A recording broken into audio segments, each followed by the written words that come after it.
Yeah, I'm going to start recording. I mean, Caron's probably joining soon anyway. Just so we don't run too late today.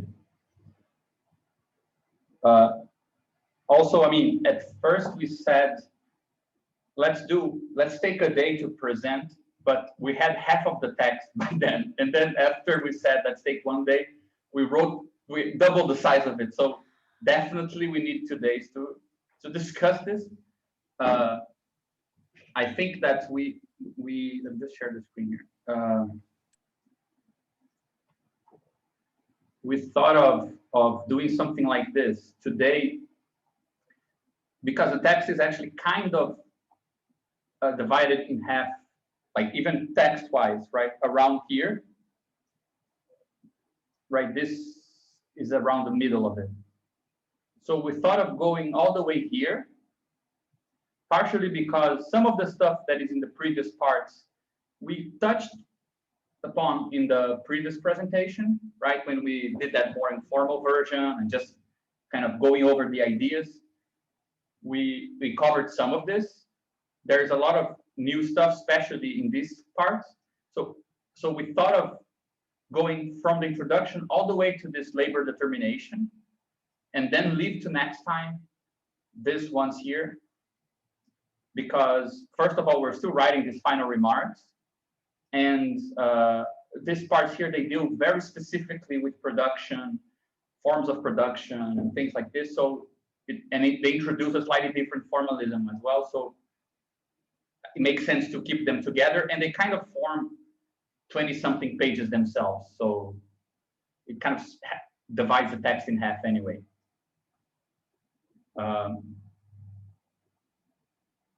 Yeah, and in terms of consequences, I feel like the second half of the text has a lot more unexplored consequences than the first half even. Yeah. I really wish Tiago was here as well, because Tiago is going to do a presentation on gift economy. And in this part of the text, you guys will see this is something that is totally underdeveloped. It's developed in a very kind of opportunistic way. We just did enough to make sense of what we're working on now, but it's not fully developed in the way it would need to be to explore the matter in more detail. So the development of this actually would greatly benefit from his input, because I know he's interested in like formal approaches to anthropology, and we would definitely need something like that in this part as well. So I think that this is the first part where something really, where these consequences that we're not fully developing start to appear. I'm not sure. I mean, I think the introduction part here, we don't need to go point by point. It's not even like divided into propositions. It's just like a general introduction. I'm not sure if anyone like had difficulty with it, thought that it was a bit confusing. It would be good to make sure. I mean, it's kind of it's treading the path that we already discussed in that piece we published together, right? It's like explaining some objectives and giving this broad research perspective, but I'm not sure if you guys think this part was clear. So I'm not sure if anyone wants to comment on this. Otherwise, I think we can kind of go very quickly over it.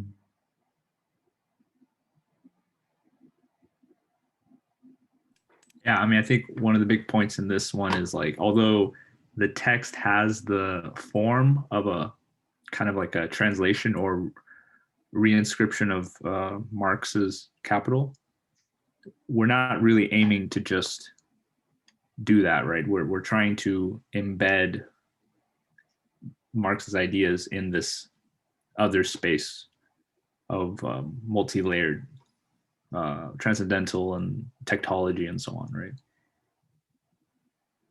Hey, Caron, we're just asking, like, just to catch up, we were just saying that today we're just going to cover from the introduction all the way to this part.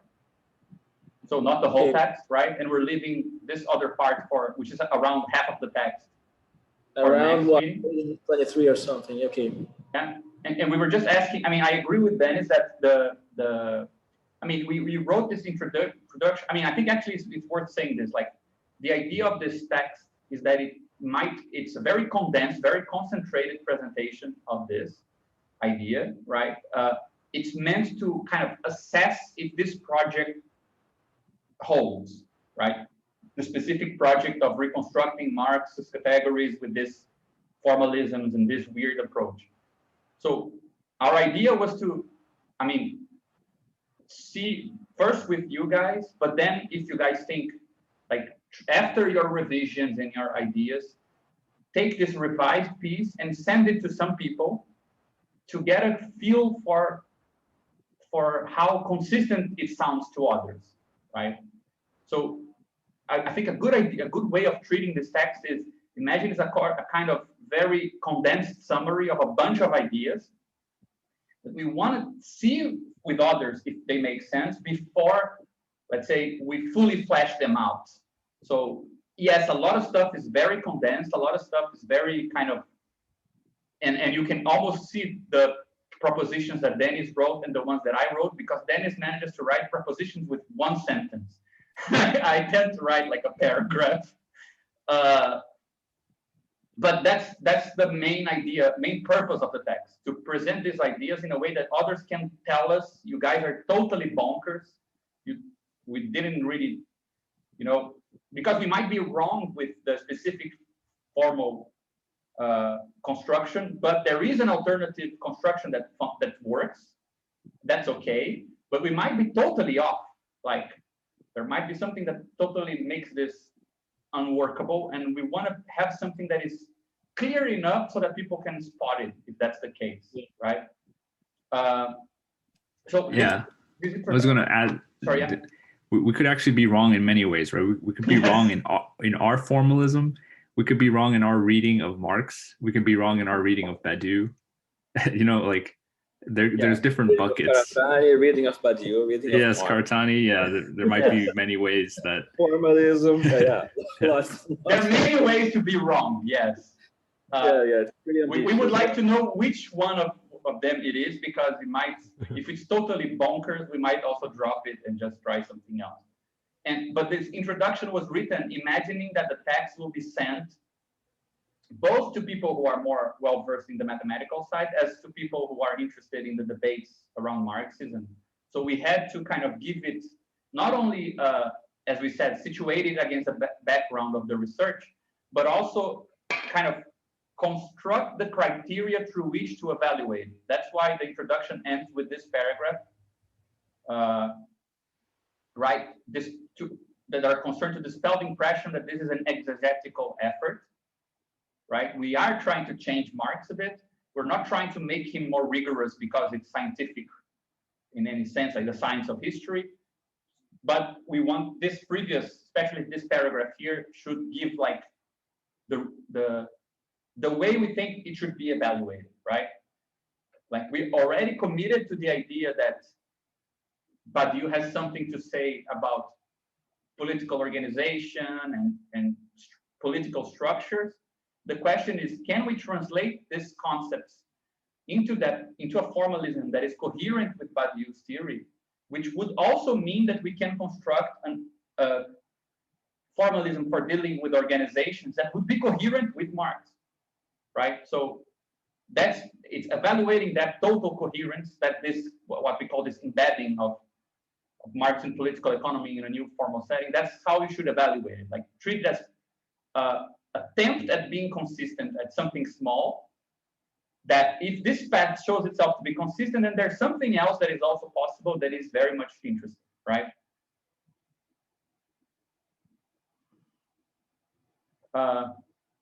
Anyway, I'm not sure if there's anything you guys want to comment. As I said, if there are any comments on this first introduction, or you can just skip it and go on. Just as someone who's still relatively new to this whole thing, I thought it was clear and concise and fit it together. So I had a good idea of where, you know, moving from the introduction into the actual logicization of Marx and stuff, like it all made sense. And I thought that's really good to hear. Did a good job of condensing the previous stuff I've read and pulling out the stuff that like was important. So yeah, I think it did the job. Also, I mean, we won't have time to go into this today, but one of the things, and just redo this share. One of the things that this should allow us to do is to introduce this weird diagram at the end of the text, and we're going to be able to explain this. Imagine that this is, right, logics of worlds, a very big formal theory with category theory, blah, blah, blah, blah, right? There's a restriction of this, which we don't know exactly how to call it, which would be this organization restriction, that gives you the sort of discussion that technology does. It's still very broad discussion, but it's smaller than the discussion of infinite worlds, infinite whatever, right? Then there is a further restriction, which we can already name in the work we're doing, which is this restriction here, which goes from this broad thing of technology to a world with 4 transcendentals, which is the Karatani restriction for social worlds, which we already discussed. If you restrict this very broad view of social formations to a social formation which has this particular structure, dominance of C, but also has A and B, you get the capitalist world. If you further restrict this to remove A and B and just think of C, you get the realm that Marx deals in Capital. And this is something that we're actually going to discuss today. This is what you can see from inside a world restricted in this way, right? So that introduction talking about Badiou, Bogdanov, Karatani, right? It's kind of setting in a conceptual sense by mentioning the philosophers, these several restrictions, which we didn't know yet how to name them. Like what are you restricting when you move from one domain to the other? And supposedly after what we did, we have a bit more of means to do it because our text already goes between these two, right? Between the commodity world and the capitalist world. And we end the text with a theory of what sorts of novelties are possible within these, especially, in fact. So you can imagine that this expansion we talked about, right? Adding space for other stuff kind of happens in this area here. Consistent with what we presented in Capital, from Capital, but also using these other resources here in a way that is actually conceived as a larger restriction from this larger thing. So it's the part of the challenge, yeah, the challenge with the formalism, is like at some point we need to come up with a more general set of tools than the ones presented in this text, right? Yeah. So we'll have to be able to like lift these tools into this higher, more general space, and then go back down into something more specific later on, maybe. Yeah, I think that the reason why I'm showing this, it's not even in the text yet. It's because I think it helps to explain the beginning, especially part 2 here, but the approach we're taking, because you could ask, like, why kill such a small fly with such a big gun? Like, why take all this trouble to reconstruct stuff that is actually quite clear or quite usable in itself, right? But again, the point is that if the reconstruction is possible, the thing that you did ultimately was that you constrained certain tools a lot so that they could describe the commodity world. You have to limit a lot these tools. But since you know how you limited them, then you can remove the limits a bit, right, in a controlled way, and get more stuff out of it. You can describe more stuff than the stuff that is describable or that participate in capitalist social world, right? Yeah, and we'll see this this technique. I mean, it's a very mathematical way of thinking because we don't specify what things are.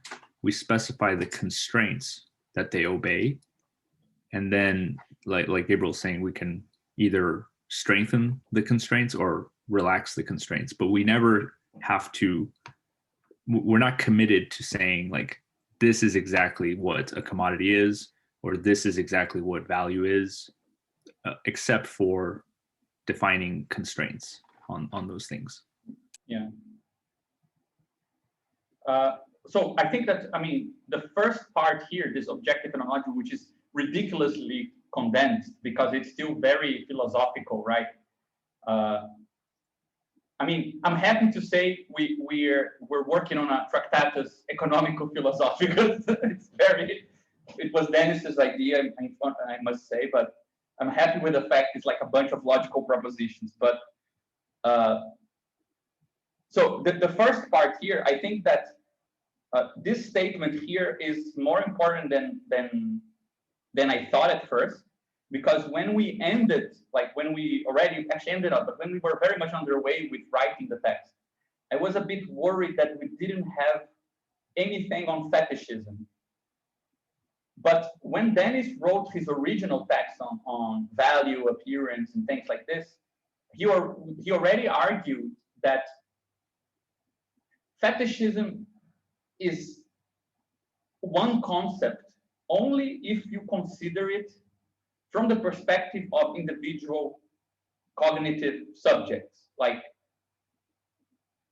if you take fetishism to mean like the classic statement, relations between people appear as relations between things, that becomes fetishism when you add the fact that, well, then there is a subject, which is an individual human subject, that doesn't see relations between people because they appear as relations between things. So it appears as an obstacle from the perspective of individual people.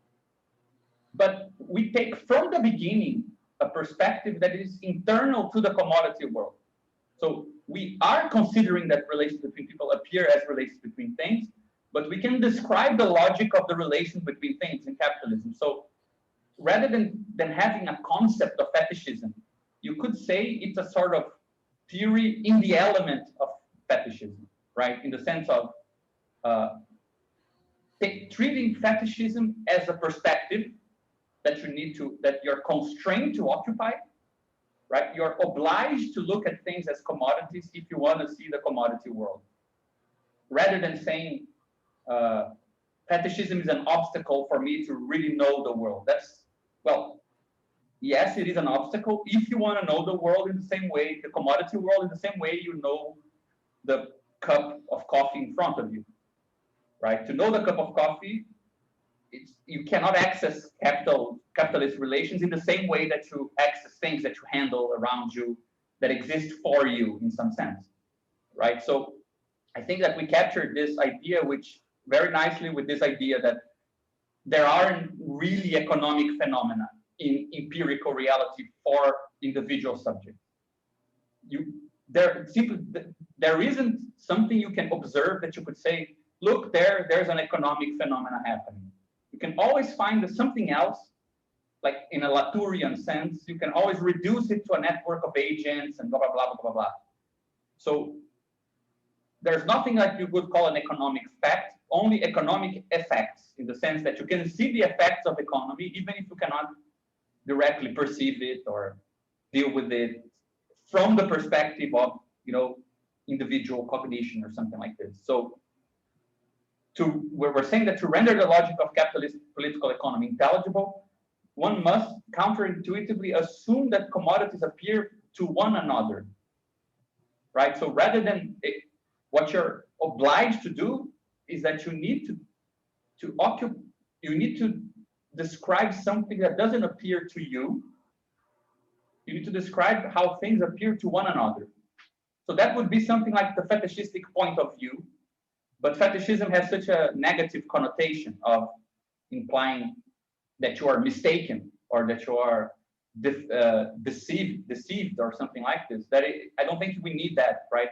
But objective phenomenology explained in this way is a phenomenology that can deal with the fact of fetishism, that relations appear not only as relations between things instead of relations between people, but relations between things to things, and not relations between things to people, right? We can even define it like this. Fetishism is the appearance of relations between things to people.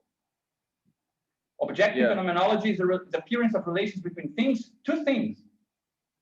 Yeah, I'll just add something. I think it would be good to make this explicit in the text as well. like you were kind of worried of not having anything about fetishism, but maybe you should address this right away and say, and give this, all this stuff that you're talking now, put it in the text in a sense, because I think it would protect you from certain objections. And I think there are two possible objections, because the theory of fetishism is very, very, very popular in certain strands of Marxism. So maybe people will read your text, where's fetishism in this? Where's the critique? And I know you are not doing critique. I know the program is to immerse capital into a broader structure that will give intelligibility to the workings of capital. This much was very clear in the paper that was published in Crisis and Critique, right? Mm-hmm. So this is a program. So I think you should state this right away. And I think it's a great way of stating this is just what you just said, because you are in only one thought, only one paragraph, you are addressing fetishism, but you are also addressing the relationship with subjective phenomenology, because there is another quarter of people that will read this and we will ask you, what the fuck is objective phenomenology? Yeah, it's true. So if you address the theory of fetishism right away and briefly, like you are doing, like small paragraphs, you will protect yourself from both these quarters. You will say, okay, we know about fetishism and we know about Husserlian normal traditional phenomenology. Mm-hmm. Okay, something like that. No, I agree with you. It's too condensed. I mean, for one statement, we could just at least mention it. Maybe a little subtopic or something like this. Yeah, I think that's a good point. Yeah, I think that this point about fetishism is the novel formulation here. These other 2 points, they are actually already included in, as you said, in the previous text, where we talked about the difference between making a critique of a system and embedding that system in a richer environment, right? So we mentioned this in the introduction, and I think that it's not so new here, right? Yeah, so we get to the first big section, which is section 2, right? One thing that Dennis said that I think it took me a while to think in this way, but once I did, it really helped, is to imagine that that the construction starts like this. Like the point is to define something like a space, defined by the fact that if I have a commodity and I do some weird operation to it, I get another commodity, right? But there are also things I can do to a commodity that will give you something which is not a commodity, right?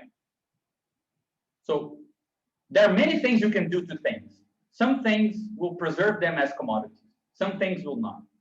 And there are many sorts of operations that will give you another commodity, right? And we will start, as Dennis was saying, we'll start constraint. So the first constraint is precisely the difference between this, right? This is too relaxed. If I have a commodity and I do some things to it, it doesn't give me back a commodity.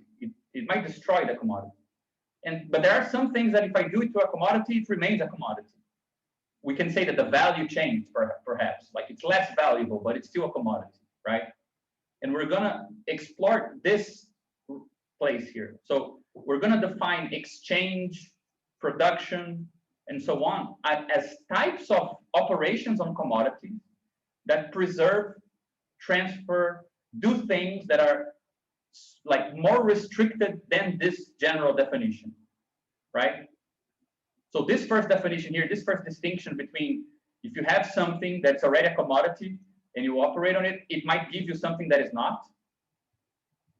And if you do something else to it, it gives you back a commodity. It already allows you to make this distinction, right? And you also have things that are like going like this. Why not? This is not a commodity. This is also not a commodity. It's not within our purview. This is a commodity becomes not a commodity. It's also not directly in our purview, though we're going to talk about it, some types of this.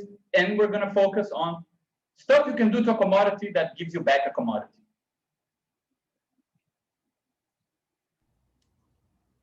Yeah, and with the condition that to be a commodity means to have use and exchange sets, right?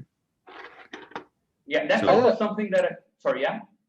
I had a question about the use sets. Is that so? Would the form of their elements be something like those C to C operations that like maybe decrease its value or something?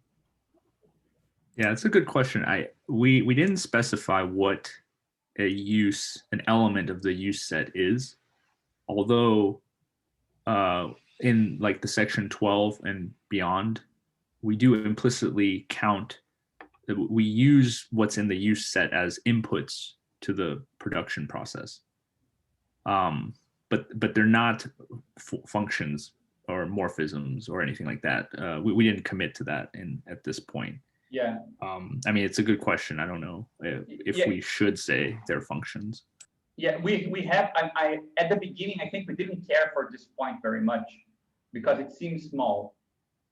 But then, especially in the production side of it all, it became such a huge issue. And I think we developed so much on top of it that we really do need to think about this a bit better. I think that one way to think about this is to imagine something like, if you have a commodity, it means you have something. We don't know what it is, but there is some set, right? And which we call CU. And there's also a set, which we call CE. And this set contains other commodities that it's exchangeable for, right? So from this commodity, there is a map to this. These things must exist. So if you have a commodity, you know there is some set with some stuff inside, which is its U set. We don't know what the fuck is here.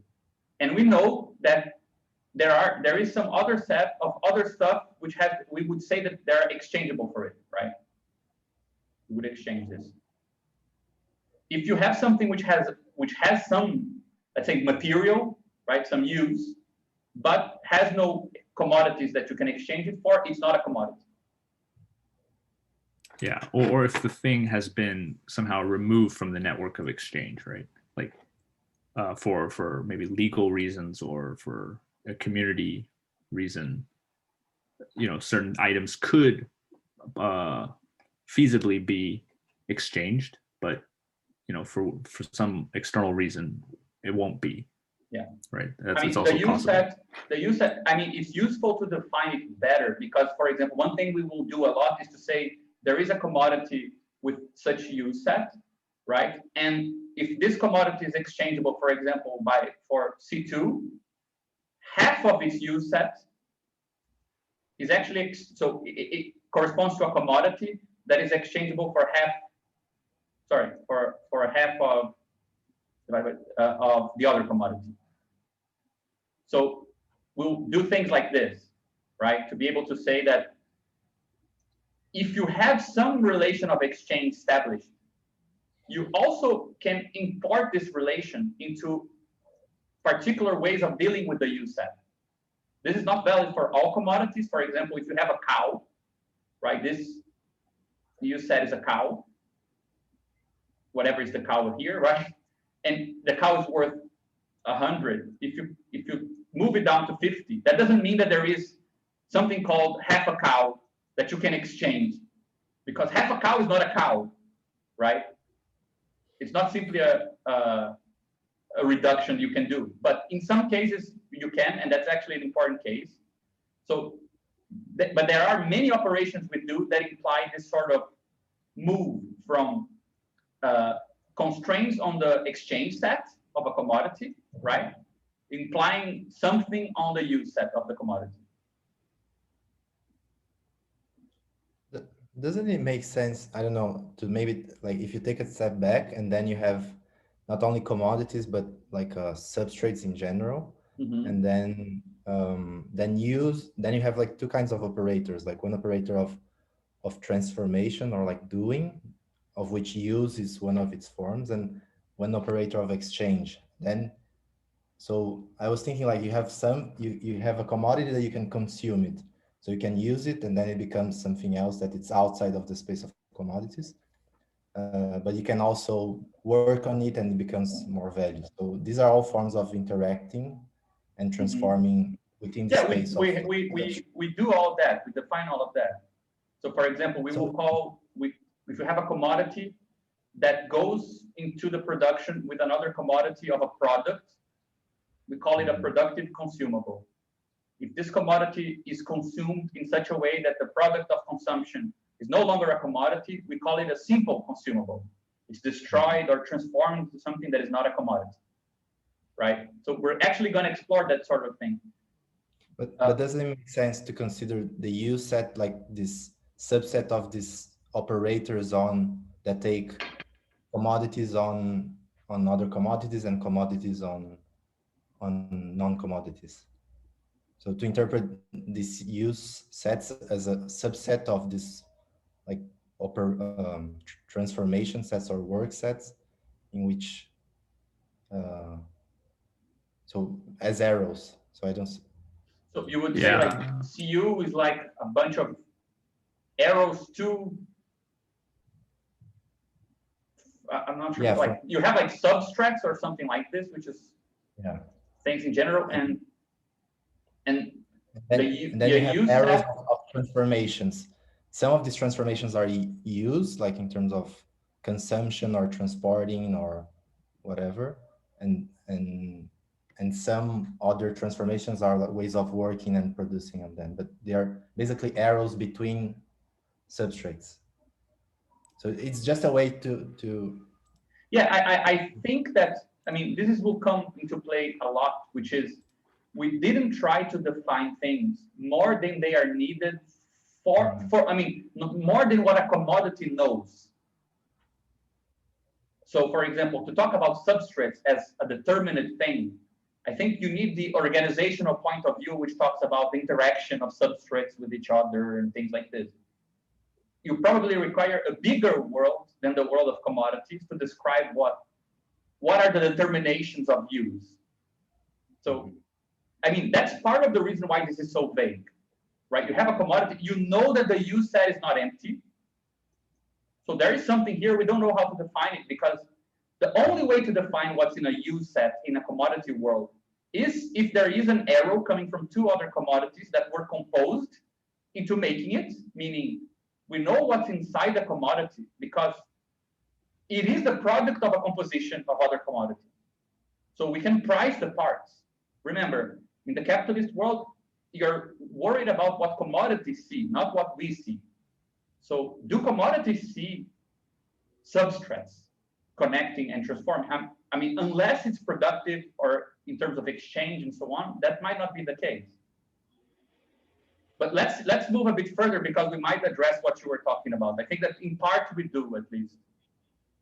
But from this it's a good methodological question we should keep in mind though, because we even changed the presentation that Marx does because of this. For example, Marx introduces means of production and labor, the distinction, not based on the commodity point of view, but he adopts a different point of view of sort of natural processes of labor, and he describes the means of work and labor and so on. And we don't do this. We show that there is a deduction of what means of production are and what labor is strictly from what commodities see. So you don't need a theory of labor in general to describe what labor is in capitalism. Like you can just describe the fact that if you take, we can show that only with the arrows we're talking about, we can arrive at a point where if you have money in a market, some commodities will, let's say, appear different because of how money flows through them, right? And that's enough to totally discern labor, means of production, and in fact, we introduce a different category for natural means of production, which are, you can define them only with commodity constraints. You don't need to kind of go from below, from outside of the world and define them, and then ask how they are absorbed by the capitalist world. So it's slightly different, I think. So the first condition, right, is that this set of the commodity must have a use set and an exchange set that are not empty. It must have some use and must be exchangeable for something, right? So here is already where this thing starts becoming important, because, for example, since commodity is not necessarily closed under these operations we're interested in, right? Because not every part of a commodity respects this second condition. Not every part of a commodity has a use and an exchange set. As I was saying, like a cow is exchangeable, and some parts of a cow is not a good example because it's actually almost fully reducible to different commodities, right? But I don't know, you can, like a lamp is a commodity, but a bit of the paint in the lamp is not. If you just like take rub it the wrong way and there's like a piece of it missing, you cannot sell it. There's no use for it, right? So because of this, it's not true. Nothing guarantees that if you have a commodity and that it can be exchanged, for example, or that there is some commodity preserving operation, that if you take its parts, that they all also respect this condition. So if a commodity is exchangeable, for example, it doesn't mean that all its parts, all the ways you can slice it up will also be exchangeable. Or if it has some use, that doesn't mean that a part of it will have some use. Or that the combination of C1 and C2, all forms of combination of the two will also have use in exchange. So it's not a controlled, you cannot guarantee this. You need to refine it further to be able to distinguish what we called commodity preserving functions, right? So some operations are preserving of the commodity form and some are not. For example, eating a cake, as I was doing like 1 hour ago, it's not commodity preserving. After you ate the cake, there is no commodity. You can say that it went into replenishing you and you can then work, or you're now less hungry. It went into the reproduction of your labor power, but there actually are many mediating steps until you can say, you can't really say that the eating of the cake produced a commodity, right? Or cutting a piece of money in half or something like this. So not all operations on commodities preserve the commodity form. And by commodity form, we're just meaning preserving that the output will have a use and an exchange set that are not empty. For this formalism here, this equation that you have defining it, I think you would need to flip the quantifiers. Right, shouldn't you say for all first? For all first, for all commodities, they both have something in their use and exchange sets, right? Okay, yeah, we could flip that. Also, implicitly here, we're kind of using the notation for a functor. Yeah. Right, because CU is actually originally I had this as CU follow psi, but actually psi and CU are not on the same level. Psi is an operation in one category, the category of commodities, and CU is a functor that takes it evaluates in the psi and then the inputs to give you basically a use set. So CU is actually a functor from the curly C here, what the category C. Set. Yeah. To clarify the Cn in this equation, this is the input for psi or for the input of where psi is taken under the functor? It's the input of psi. Okay. Yeah, it takes some commodities in that category to a commodity, right? Yeah. This part is a bit non-standard because we're actually saying psi can take multiple commodities as inputs, and not just a single. I'm imagining psi is something like is like these formulas for like a recipe, right? Have a bunch of inputs and then they make something. Yeah, it can be that, but it can also be like the exchange of a bunch of commodities so that you have another commodity. So if you have a bunch of commodities, we will show that you can, then there is one type of commodity preserving function, which is exchange. So it's one time. This is already something nice because production and circulation are constraints of the same sort of maps. First, you have commodity preserving maps. You have a bunch of them. One class of those we call exchange because they don't change the use sets, right? They just move these use sets around under some preservation of the exchange correlations. And there are other ones that actually transform the use sets, even though they still output commodities, which will be productive ones, right?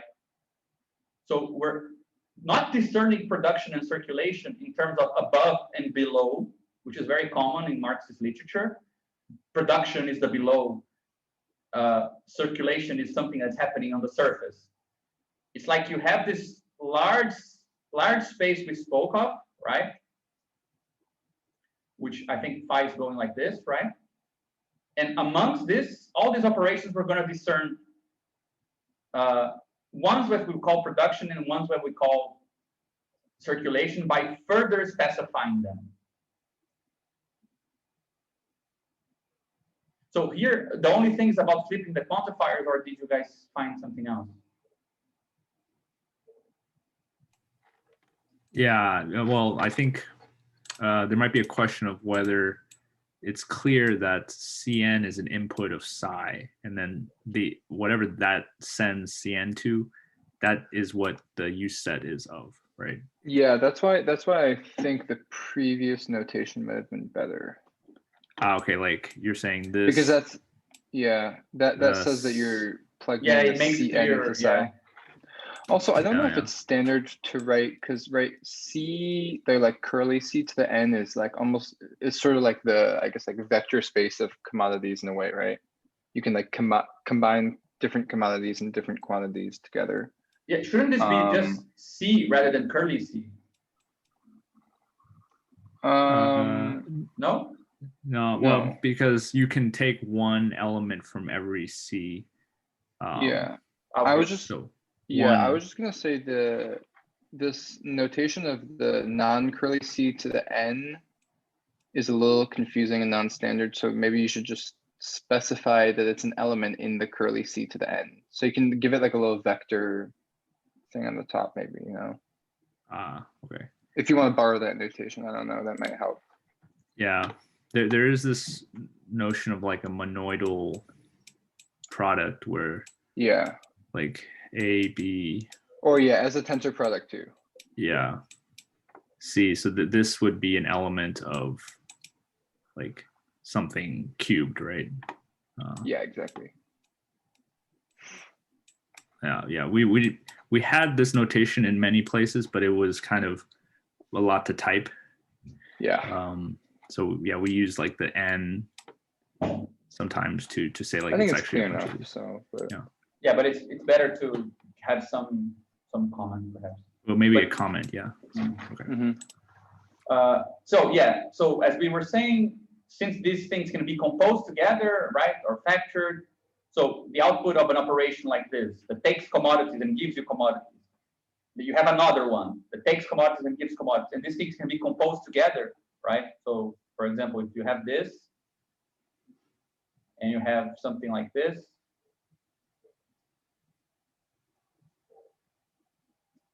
so we can start talking about composing these operations together, not only looking at one at a time, right? So that's how we introduce that. That's why we're talking about category theory to deal with these things. Given everything we wrote, I'm not afterwards. I think that perhaps we can rewrite 2.3 because we say that the commodity form is compositional. To say it's a compositional issue means to give the category these operations, right? That compose commodities and define how from commodities you can compose new ones by preserving this, preserving that, changing this, mixing this with that, and giving the space of all the sort of the different ways that you can preserve the commodity form, meaning the different ways you can preserve a use and an exchange set. Now, not necessarily the same use, not necessarily the same exchange, but all of this, right? And the place I'm not really sure about is this last part here, because partially the rules of operations are actually totally immanent, right?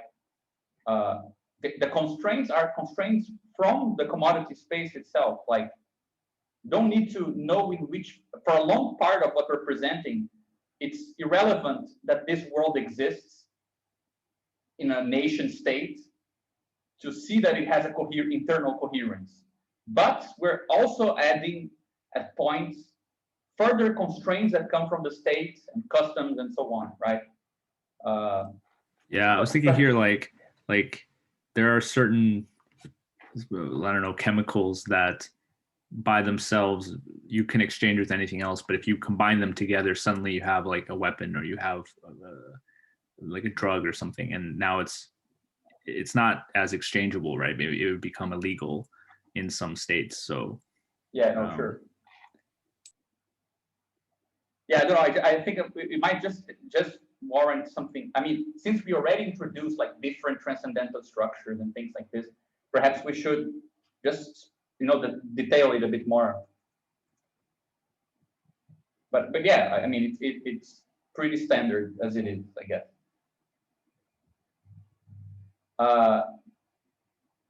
Here, I wonder if we shouldn't simply add the use sets.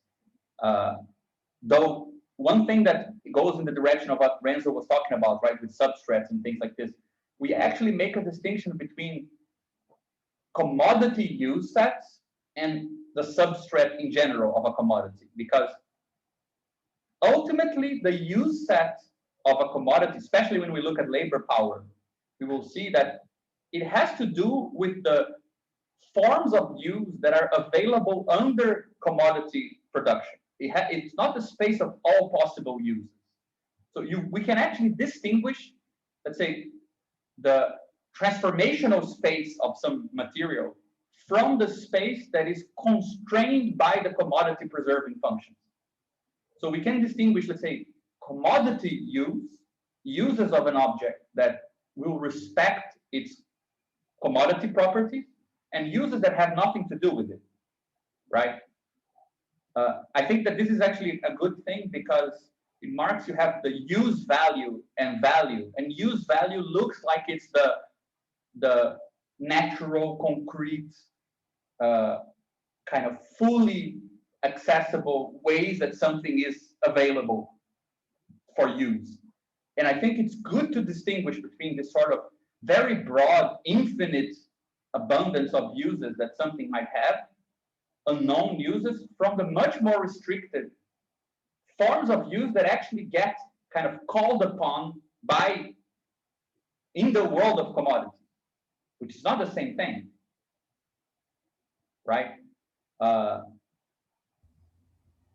But still, I feel that you said what's within the commodity preserving operation is basically circulation and production, right? And isn't what left outside consumption and destruction? So meaning some use values. Yeah, but yeah, I mean, why? But the point is, perhaps you wouldn't call it use value. A use of use of something that doesn't really deal at all with commodity preserving operations, right? So a ritualistic use, you wouldn't call it use value. It's a different notion of use, right? So it's nice to distinguish use value in the sense of uses that concern the commodity existence, right? And use in general, which is a much broader category, that perhaps it's nice to remain a bit loose, rather than as if we could directly introduce it here, because it's not motivated. Like, what motivates the necessity of defining all the possible uses that something might have? See, I'm not sure if it's clear. Yeah, I mean, because we have to leave it possible that someone is buying something purely for consumption, and therefore there must exist uses in the use set that are not seen by other commodities. Like it would remove it from circulation, right? Yeah, for example, as long as we keep that ability to still count those as commodities, right? If you buy something to consume it, it's still a commodity. So it still needs to have something in its use set, even if that something is not commodity preserving. Yeah, I'm not sure if I'm following what Renzo is looking for. Like perhaps I didn't understand it properly. But for example, the things that I have in mind that I find are good reasons to distinguish this is, imagine you have a commodity with some use, right? How can you explore this set? Well, one way you can explore it is that if there were two other commodities that went into the production of this, right? If this commodity is the product of some previous process, that means there are parts of this which can be defined as the output of the use sets of other things, right? So when I look at the lamp and I can distinguish parts of it, part of the reason why I can distinguish the parts of the lamp the way that I do, it's because these parts are themselves products of production of a production process itself. So I still don't know what's inside the use set. It's huge, but I can still kind of explore it solely through commodity eyes. And for example, the fact that I can look at a product from the fact that it's built of commodity parts already gives me some insight into its use set, even though that doesn't exhaust it, right? So from one perspective, we can say we know the use set from the fact that it is actually the use set of a product. And from the other part, we can know something about its use set, because if this commodity now goes with other two in the production of a different product, right? Since we're going to define production as the composition of use sets, we will be able to know a bit about this use set, because some part of it will be relevant when combining with the other commodity to produce the product. But again, we only know this part. Right? We only know the parts that get to be seen by commodities. That would be the use value, not the use in general. Because what do you mean being seen, the uses that are seen by a commodity? That are mobilized in composition, right? For example, we're going to introduce, we're almost there. We're going to introduce the idea that if you have a use set, you can define a resolution at which to see it. And different resolutions, for example, make different use sets look very similar or very different. Like, I think Dennis's example that he proposed is two types of wood, right? They're made of many things, size, material, everything. But for some resolution, for example, if they're being used for the production of a sturdy chair, the fact that two types of wood are sturdy makes them similar. The fact that atomically they're made of different things, the fact that they have different histories, affective histories, is irrelevant. But those things are there. So you're actually just selecting some part of this use set when you bring it into composition with something else. So again, I like the idea that we're never defining this set, but we're always carving a part of the use from what gets to be mobilized either in production or circulation. And for example, in circulation, we're going to see another aspect of it being mobilized. We called it the money resolution, which after I didn't tell you, Dennis, I learned this new nice word called homomeric.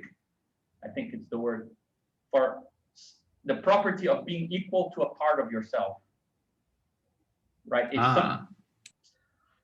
So we could have called the money resolution the homomeric property, but we didn't. We lost that opportunity. We could put that in version 4. Yeah, we need that. Yeah, it makes us look definitely smarter. So, but still, so the first obvious, the most trivial, right? The trivial commodity preserving operation is identity. The operation identity on something gives it that something, so it preserves commodities. And the identity on the exchange set, gives you back that exchange set, so it preserves the exchange set. So that's the trivial operation, which is just identity, right? So if you have a commodity, to do something like this, right? We'll give it back to you, and that's a commodity giving you a commodity, so it's trivial commodity preserving operation that preserves exchange and use sets, right? Then we define this. Sorry, yeah. Just adding implicitly here that this notation just means it's that there is an identity in uses as well. So if this is a use set, there is an identity on the use set as well called ID CU. Yeah. So yeah, but it's basically what you said. Yeah, that it preserved the identity in the use. Yeah. Then the first non-trivial, so the first very, very basic commodity preserving, we call it a bundling, which means like if you have a commodity 1 and you have a commodity 2, if you consider these two things as a commodity, it will preserve the use and the exchange, right? You just bundle them together. You didn't do anything. Like it's not even packaging them together. You just, as Dennis says here, like putting them in the same grocery cart, right? That's a commodity preserving operation. It takes commodities and considers them as two commodities together, right? We will see later on, this looks stupid, but we will see that this actually, today we found a good use for this definition, because we will see that the purchase of labor power always treats labor power as a bundle and never as a complex system of laborers. So we will see that this is actually useful. But again, it's quite trivial, right? Yeah, because there can be a single transaction for that, right? When you buy things in a grocery cart, you don't buy them one at a time, right? You group them together and then buy them all at once. So that's just like from the standpoint of the commodity, it's like it was all purchased together, so it all counts as one commodity. Yeah, exactly. So you can say this, right? This is useful for us for another reason as well. You will see that while Marx writes commodities like this, he separates quantity and quality, right? Let's say 10 kilos of rice, right? We don't separate. We try to deduce the difference between quality and quantity in the specific sense that commodities see quantity. So rather than having a philosophical global theory of quantity and quality, we offered a specific theory of what counts as quantity for commodities, not what counts as quantity for us, right? So for example, if you have something like 10 kilos of rice, we call it C1. And if you have 5 kilos of rice, we call it C2. We don't call it like X of C1 and Y of C1. So we're presupposing very, very little in terms of what is the thing that is being treated as a commodity, right? Yeah, exactly. That's the inverse move of bundling is now we can break, if a bundle could be broken up into smaller commodity bundles, then we can derive quantity from that, right? Yeah. In some sense. Yeah, I think that this, in my opinion, this is the first big break, like the first big novelty of what this proposal does is that it shows that there is something you could call monetary quantity. That is the notion of quantity that commodities see. So rather than quantity comes first and money comes second, we derive quantity from commodities, right? And money comes first and quantity comes second. And in this, I think we're following actually Hegel's construction closer than Marx did. Marx talks about quantity before, and then he uses Hegel's theory of measure in the value form. We don't talk about quantity, we just talk directly about measure, having only the idea of quantums, right? Some amount, and then we deduce the arithmetic of accounting, right, of commodities, like 1, 2, 3, 4, based on the money structure, not the other way around.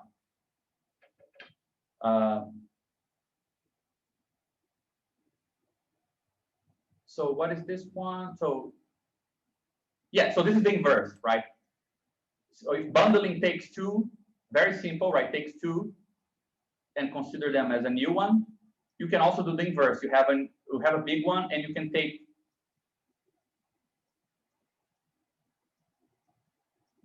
parts of them as commodities, right? Yeah, and this condition just says that you must retain some subset of the original use. This operator is the subset, right? Mm-hmm. So your whatever the let's say the slice or the part that you took out, the use of that must have existed in the use of the whole thing. Yeah, so this is why this example is good, because this is not the same as, let's say, you have salt water and you divide it into salt and fresh water. This actually takes a lot of energy to be done. This is not just unbundling, right? It's not like you can undo the bundle, the packaging, and separate. I had salt and water in the same bag. Now they're separate, because this had a certain use, and the use of fresh water is different than the one of salt water, and the use of salt is different than the use of salt water. So it doesn't respect this condition. It's really a very trivial unbundling that we're defining at this point. We're not talking about decomposition in a more profound sense that we will do later on. Is that clear?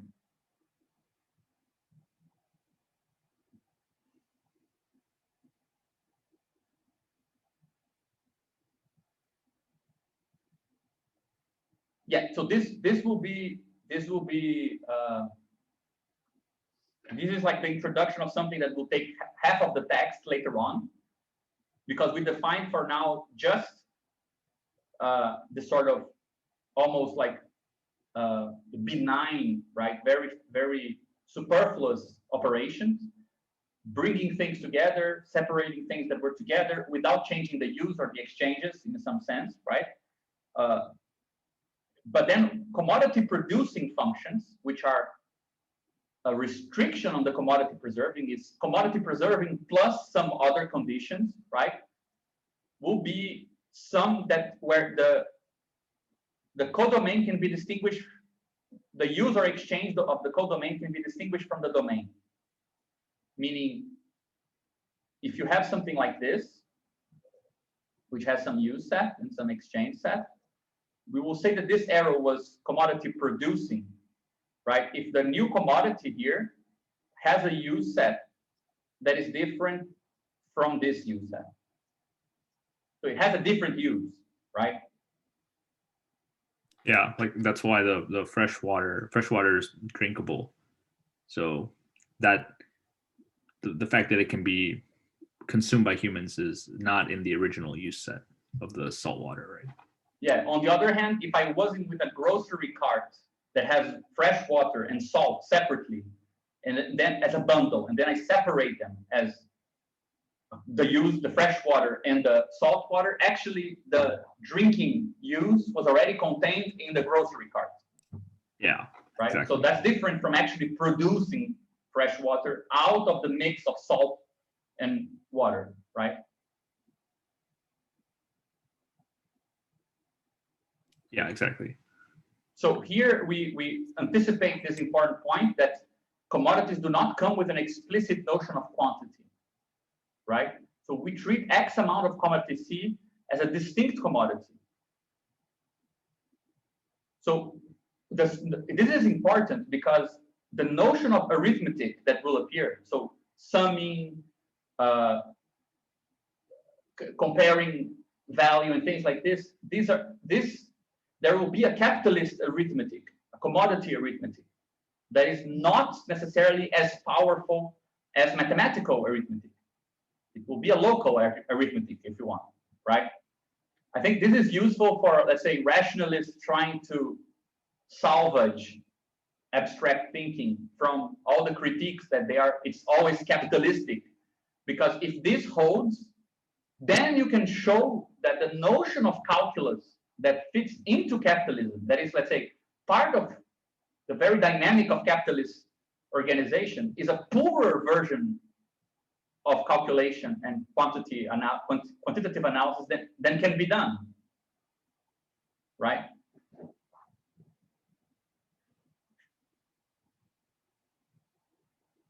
Yeah, exactly. The minimum units of arithmetic are different here, because I mean it's exactly the example we used before of the rice, the grains of rice. You're not really adding grains of rice, right? Because you can only buy rice by the pound or something like that, rice by the ounce. Yeah. Then I think that this actually opens up a very profound, very interesting sort of epistemology of capitalist quantification, because there are interesting questions like, why are real numbers not relevant for simple circulation, but they're relevant for financial capital? Like when do certain categories, mathematical categories, become relevant in political economy? Because they're not all relevant all the time. Like you have specific sort of spaces for and how you define metric that are actually quite distinct as you look at different parts of a capitalist economy, right? Go from simple, like day to day, we use whole numbers with like 1 or 2 decimals at best, right? 10 cents, 20 cents. Why don't you have more complicated ways of evaluating things? So I think that one thing that we can look at is the logical restriction that comes from commodity operations themselves on the sort of metric that is interesting for different capitalist phenomena or economic phenomena. But we explored this only in this particular sense of trying to arrive at quantity of commodities after you have the monetary atom defined, right? And this here is one of the most important, now I think it's one of the most important points of the text. It's one idea that then is introduced like in the middle of a section, like it was nothing. And now we used it like crazy in the rest of it. We already mentioned it, right? This idea of a delta resolution, right? Delta resolution is, it will be a way of talking about how to explore this use set in such a way that you find, let's say, something that you can say that this has this property, and in this other commodity, in this other commodity, this also has the same property, right? Under what condition, which we call this resolution, can you see, for example, that, as he says here, right, pine and cedarwood share the property of being resistant. So from the perspective of some resolution you define, other aspects of their difference is not relevant. And the fact that they're both resistance to rot is relevant. So you don't know what else is there. But for example, in the production of a resistant to rot chair, these two things will look like they're both useful, right? Yeah. And you can imagine different resolutions that bring to the fore different specific uses, right? Yeah, and in a very practical sense too. Like, you know, if you're in the middle of a production process for making chairs, and suddenly you're low on pine wood, and your coworker or whatever comes and says, we're low on this wood. What should we do? You could say, it doesn't matter. We just need it to be resistant to rot. So just replace it with cedar. Yeah. Right. And then the production continues, like no one cares, because ultimately you just care about that property. So that's where this comes. To anticipate this idea of a resolution on a use resolution, when we get to labor, we're going to use this resolution on the use set of labor power to define different specializations of labor. right? And you can define delta ranges. For example, some work has a range of uses from here to there. You can do many different uses, right? But not some other uses for some reason. Things like this, right? So this is a very important notion that it will help us to navigate homogeneous regions of a use set. It seems like this is almost, I guess, like the analog in the use case of this like exchange transcendental, right? It's like how similar things. Yeah. I guess like you're taking things modulo a certain amount of use similarity. Yeah. Yes. Mm-hmm. I mean, if we go a bit further, because how do you know you can define a delta resolution like this? For example, you have some commodity, right? It can be used in many ways, but to produce the product P, only and using some other commodity, let's say, right? Only some arrows from CU are relevant, right? Now, if you add the restriction that not only does it need to compose the U set of PU, but it needs to also preserve the value. So PE is, let's say, not empty, right? The exchange set of the product is not empty. It will further restrict it a bit more, like only this arrow here and this arrow both preserve the use or compose the use we are looking for and preserve the exchange we're looking for, right? So we're going to define this as this arrows that are constrained in this way as being, let's say, abstract labor maps. But we'll get to that. But just to show that we're expecting to use this sort of explorations of the use set when we come to composition in very rich ways. You know, it's not like something that's secondary. Though in the beginning, it only appears not from now on, I think, in one particular moment, right? Yeah, we don't talk about it until much later, I think. So was that section okay, guys? Like, was it totally bonkers? Is it? Can you follow it, right? So section 3, like proposition 3, is now going towards exchange. So we define this. Just a quick observation, just to help get some outside perspective. For me, the most sensible topic, for me, the most obscure one was the use set. So I'm not sure how to pose a question about it, but it has to do with the definition of the use. You were all the time saying we don't want to define the use. We want to have like a set and have subsets of the use that are drawn from it on occasion, so to speak. Like for this instance, this set of uses are relevant and all of that. But I'm not sure if you may have to tinker a little bit with the presentation because of that, you know. I have a little bit of difficulty with the CU thing. Can you say a bit more about what makes it difficult? Just throwing this out because, of course, I understand the purpose of this is to help achieving a more rounded text, right? So this is why I'm putting that out, basically. But can you say a bit more, like what rubs you the wrong way? Like it's too underdetermined, like. I think it's too underdetermined for me, because a set of questions comes to mind, like what is not a commodity then, because it's just defined by use value. And of course, you define commodity before because you have already the functor going to use. If it doesn't have also an exchange set, it's not a commodity. Yeah, of course. This is clear enough. But yeah, I don't know. Maybe it's the question of course, you don't really want to get too much into that, but it is like a classical theme of Marxism, right? Like this, how do you say that a little bit earlier? Like this this level under the commodity level, so to speak. So these stuff which are not still are not commodities because they don't get caught up in the circuit between use and exchange. So I think maybe you should say something about this.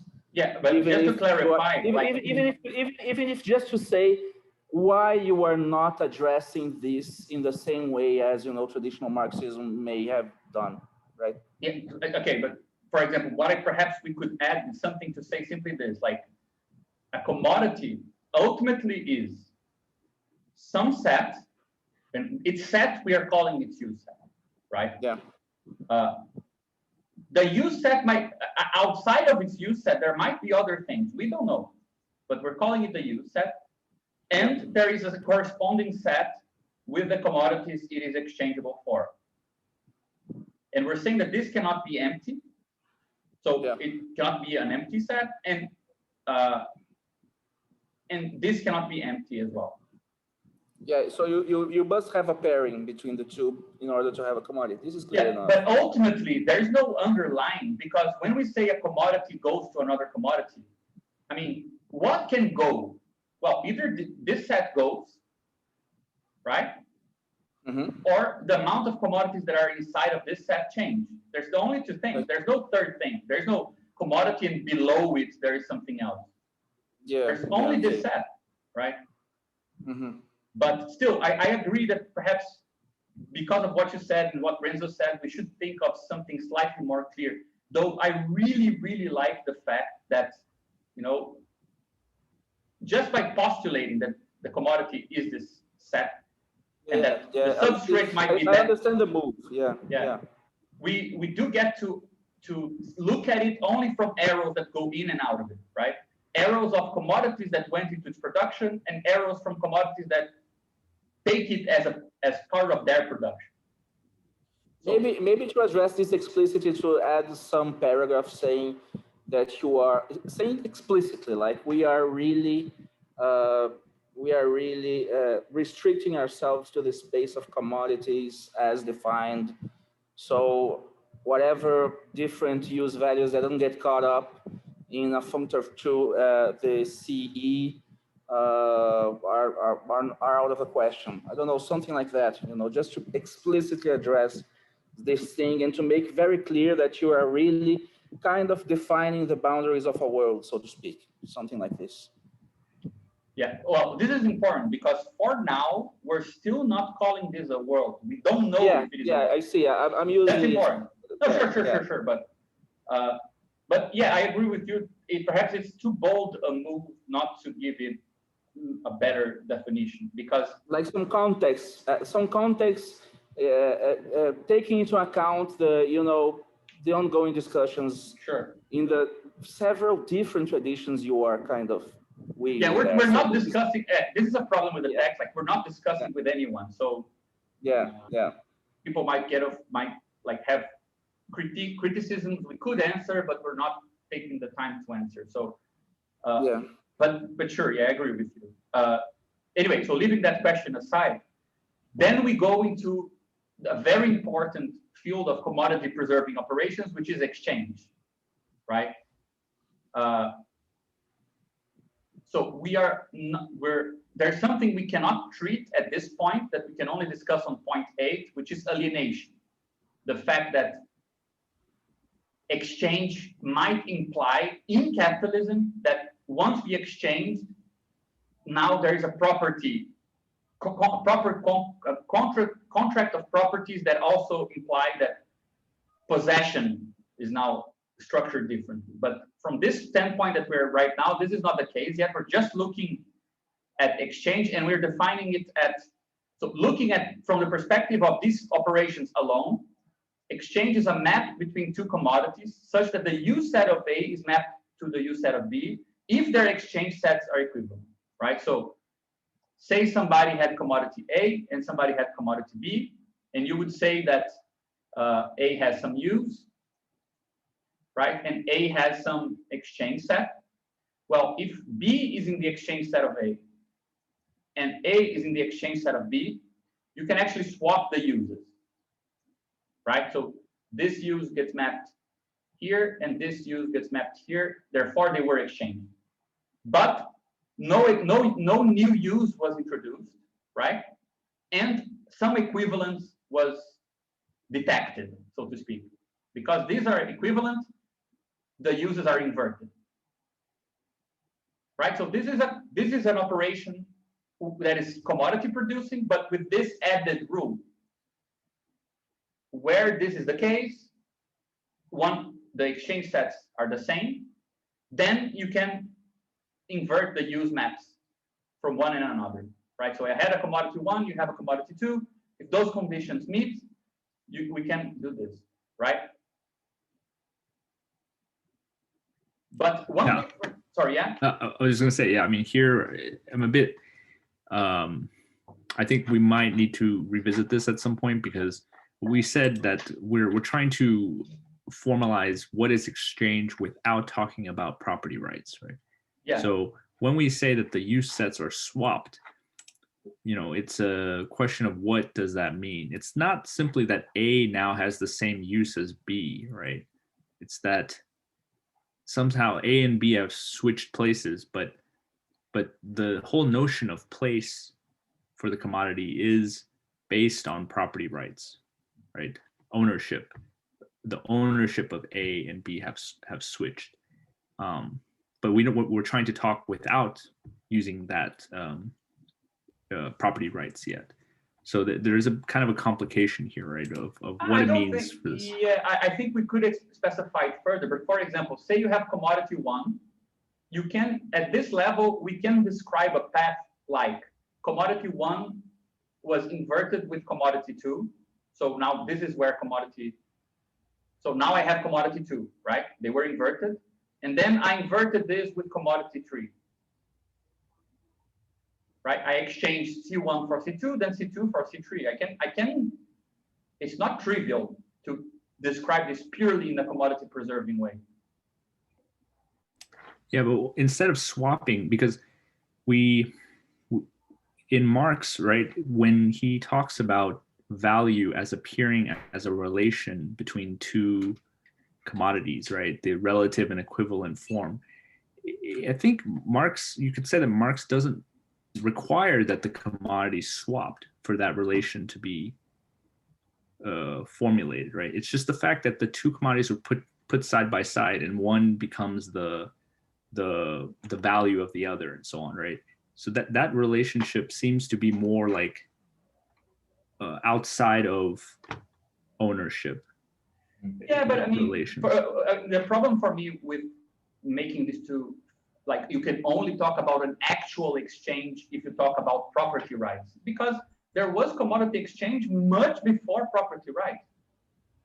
Like, yeah, that's true. Before the state enforced it. But before the state, so there is no to define that you can compare them, like that you can virtually exchange. It's simply something that is said because in the exchange set of A, you have like C, D, and you have B. Virtually, A is exchangeable for B because B is on the exchange set of A, right? But the actual exchange is defined like this because then from now on, what was the use set of A is actually here. So this is, something has changed, right? From this to this. So this would be the actual exchange, and this would be the sort of virtual space of possible exchange, right? Exchangeability, which we're going to actually discuss now. Don't you? Yeah. I mean, this is a tension, I think, in the text as a whole between what you called virtual and actual, because we're trying to create a logic of commodities, right? So in a logic, it's not so much whether something has happened, right? There is a virtual component to logic because it's the space of all possible logical statements and inferences you could make. So that there is a virtual component to that. Yeah, but then there's actual statements that are no, but I would just separate for now the concept of exchangeability from the concept of an exchange. And I think we have the means to talk about those two operations. And those are both virtual in the sense of possible, right? For example, if I have that commodity space with one commodity, there are only some commodities, let's say B and A, where these arrows would hold of inverting, because these are the two commodities where the exchange sets match, right? So exchanges would be possible, and whereas the exchangeability is actually much higher because we define it as a fuzzy High-T algebra thingy, right? So I don't think it's exactly a tension, and I do like the idea that this is irrespective of property alienation, because there is a case where people exchange equivalents without property rights in place. Yeah. Okay. Okay. So yeah. I mean, yeah. Perhaps we can perfect this, but I think that it's on the right. I mean, I don't see it as a problem, at least. Yeah. So you're saying that this is an act of exchange. I mean, this map here is an act, just like production is an act. Yeah, it might not happen. It might be a virtual act, just like production doesn't happen, exactly. But if it happens, that's what it's doing. Right, right. Okay. And I think that this is important because this is not Marx. Like this section here, what we call bargain space, this is not in Marx. Like, and I like this, and I think that it was very influenced by Dennis as well, because it has a microeconomic flavor to it, right? And it has a sort of more immediate flavor as well. For example, the fact that, say you are in the middle of a forest, okay? And you meet somebody from a different tribal federation. And you're gonna like go through silent trade. It's not a gift, it's a trade. No bond is gonna be established. The guy has like 10 bananas and you have one apple. It's true, you can arbitrarily trade one banana for one apple for 10 bananas. But say that at the same time somebody appears and they have 2 oranges. If you trade two oranges for 1 apple at the same time, like you can also trade therefore 10 bananas for 2 oranges. It might not be consistent in the world, right? It not might be, you cannot say anything about other possible exchanges somewhere else, some other time, some other person. But in that small place, some kind of coherence appears. It's totally immediate, totally accidental, right? For example, you might have 1 apple, the guy has 10 bananas, and he says, man, come on. Your apple is like 2 bananas. I'm not gonna give you 10, you know? And then the 2 oranges that you trade for 1 apple now are tradable for 5 bananas. That doesn't mean that in a capitalist market, whatever, that's the price of things. It just means that accidentally you get a feel for some equivalence, right? That's what we're calling the bargain space. It's the sort of appearance of exchangeability in a total accidental sense, right? This is kind of, it's part of the first chapter of Capital when Marx talks about accidental form of value, but it's still a bit more fragile than that even, right? Yeah, the emphasis is on accidental because we don't want to ground this in like subjective utility, like some utility function inside of it. So like I personally think an apple is worth 3 bananas because I really want the apple and like I don't want bananas so much, you know, like it's accidental because it happened in that moment, and that act of exchange can now be the reference point for other exchanges. Yeah, even if it, like 1 month goes by and you 2 meet again, and now that reference is no longer valid. Like it might be the case, totally arbitrary. But even if it's more arbitrary than subjective utility, still the appearance of equivalence at the immediate accidental level is relevant, right? You can still ask the question, how can 2 things seem equivalent to be and be exchangeable, even if they were more arbitrary in their exchange than, you know, because I need what you have, I really need the bananas, like. I think I agree with this point that this exchangeability, it's defined in an immanent way to this space of bargain. But I still think it's good to have in mind this problem of that Dennis was talking about how do you track. I mean, you have to still have some mechanism at some point that tracks the kind of identity. We can call it ownership, but I think it's more broad. Like it can be either possession or like property. That I think it's related to the other modes. The way that yeah, exactly. I mean, you're gonna we have like we have tools for that. Like we're going to introduce later on something, for example, like this, which is to, if you have a commodity, you can index it on B, on mode B, meaning looking at the property contract of the commodity, right? Or you can index it on A, which means looking at to which community or individual it belongs to, right? Yeah, exactly. Because for example, for pooling, the way that possessions and you is defined will influence what these exchanges will mean in terms of the identities of who can get what. Yeah. So, but I mean, I really think it's important at this point to kind of get in the head of this idea that we're making a conscious effort to remove things that we know better. Like we know that you need more to talk about actual alienation of properties and pooling and things like this. But you're trying to imagine, what does the commodity see? Like imagine a commodity is an animal that only seizes if the use set is empty and if the exchange set is empty, or what is in the exchange set, right? It doesn't even probe into the use set that much. It can't sense its own organs, like us. No, you can't know your own organs directly. You don't sense them. So that's the use set as a metaphor, right? And you have some code as to what you can be exchanged for. And it might be an arbitrary code, accidentally defined because there's only one thing in front of you. I don't know, right? So to be in the perspective of commodities, it is a commodity perspectivism rather than a commodity fetishism we're proposing. So to be in the mind of the commodity is to only care for those information, right? And then the question is, can a commodity know with only those information if it has been exchanged?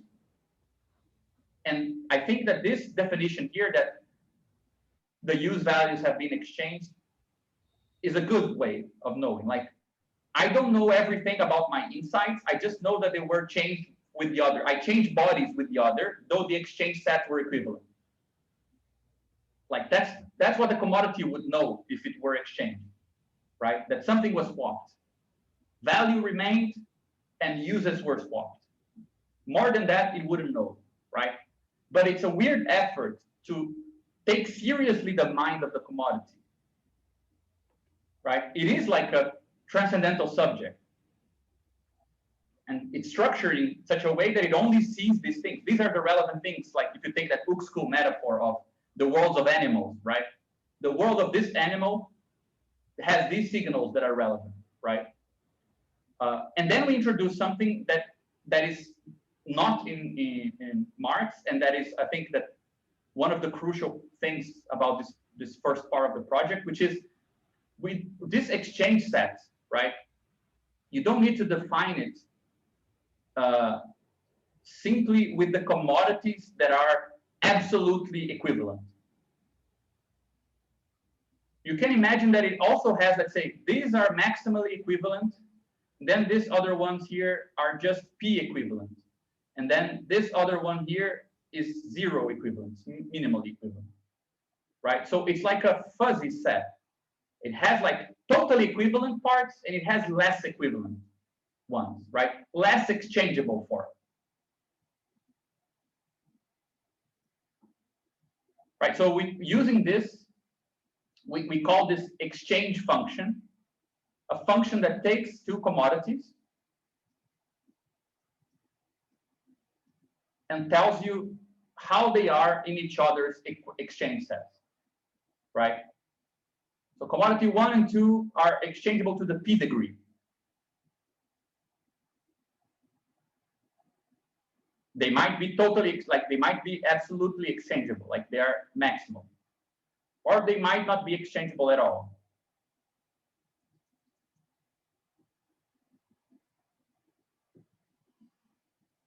Yeah, this includes the classical case where the transcendental only has maximum and minimum, in which case you get the ordinary, like, is it exchangeable or not? But we can generalize it now to a situation where, like, this thing might be exchangeable. These two things might be exchangeable to a certain degree. Yes. I think that this is important also because this way we can define another property of money that is not clear in the value form in chapter 1, which is the exchangeability set. It's partially ordered, right? So in the exchange set of this commodity, like I have A and B, they are maximally. I have like C and D, they are P degree. I have Z here, which is Q degree. I have Y here, which is minimally, right? But it's not totally ordered. It might be incomparable. I might be able to exchange this for at Q, right? And I might exchange with P for the P degree. And these two degrees might not be directly comparable. So it is more of it's more intense in the sense that things can appear not to be exchangeable, not in the same way, right? Because they're not exchangeable, not to the same degree. And this is good because when we introduce money, we will see that money organizes this as a total ordering. So you can more clearly see a property that money brings into the picture because money allows you to compare your comparisons, right? In Marx, this is not that clear that this is one of the properties that price organizes in a totally ordered way. So this becomes also a bit more explicit here, right? Yeah, I think it gets more clear when we get to 3.2. You know, like 3.2 I think says something. This definition of we call a counterfactual space of possible alternative exchanges, right? Is to imagine that, for example, if you have some commodity, right, and you walk into a place with people where people have other stuff they are willing to part with, right? So A, B, C, D. Somehow you can say like this is maximal. Yeah, this would be exchangeable. This would be equivalent to that. No, this is not equivalent to that. This is totally unexchangeable for that. This is kind of okay, right? You're able to kind of see. Again, it's not you. It's the commodity that feels that it's, let's say, near an exchangeable one. The other one is not exchangeable, but not by far. You get this sort of landscape of possible exchanges, right? So would this be kind of like a layer below opportunity costs where you get like all the total exchanges, and then on top of that, if you add in subjective utility?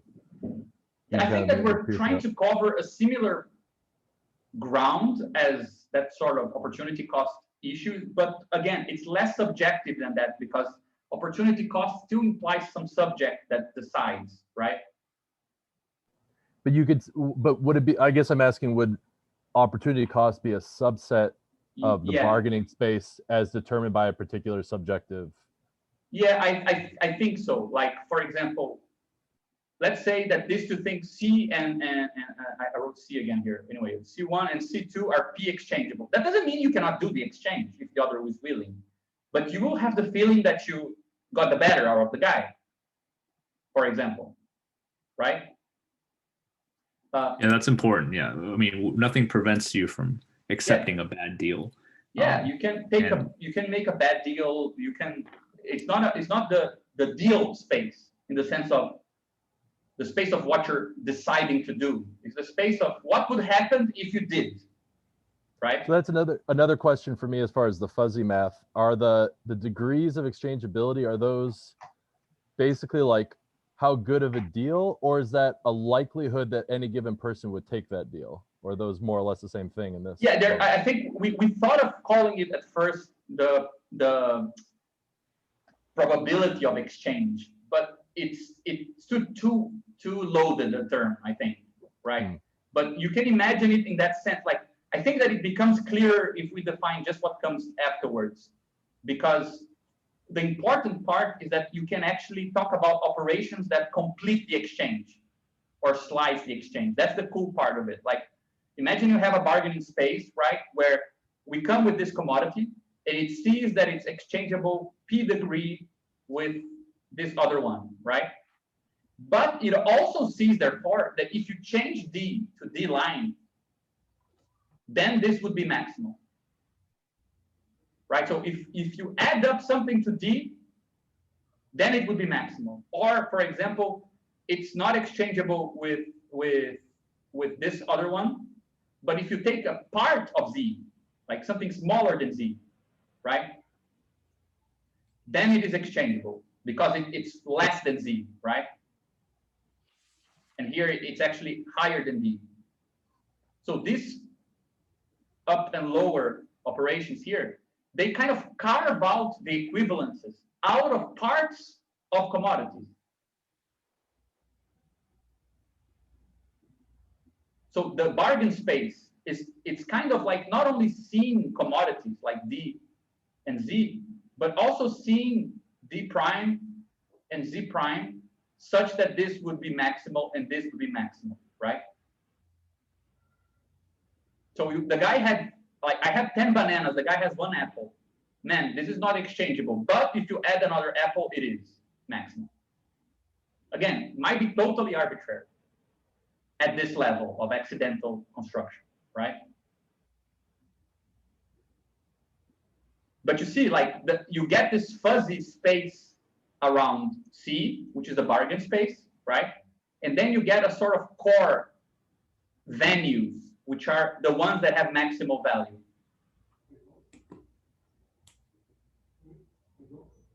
Yeah, maybe we can think of it as like discovering information in the space.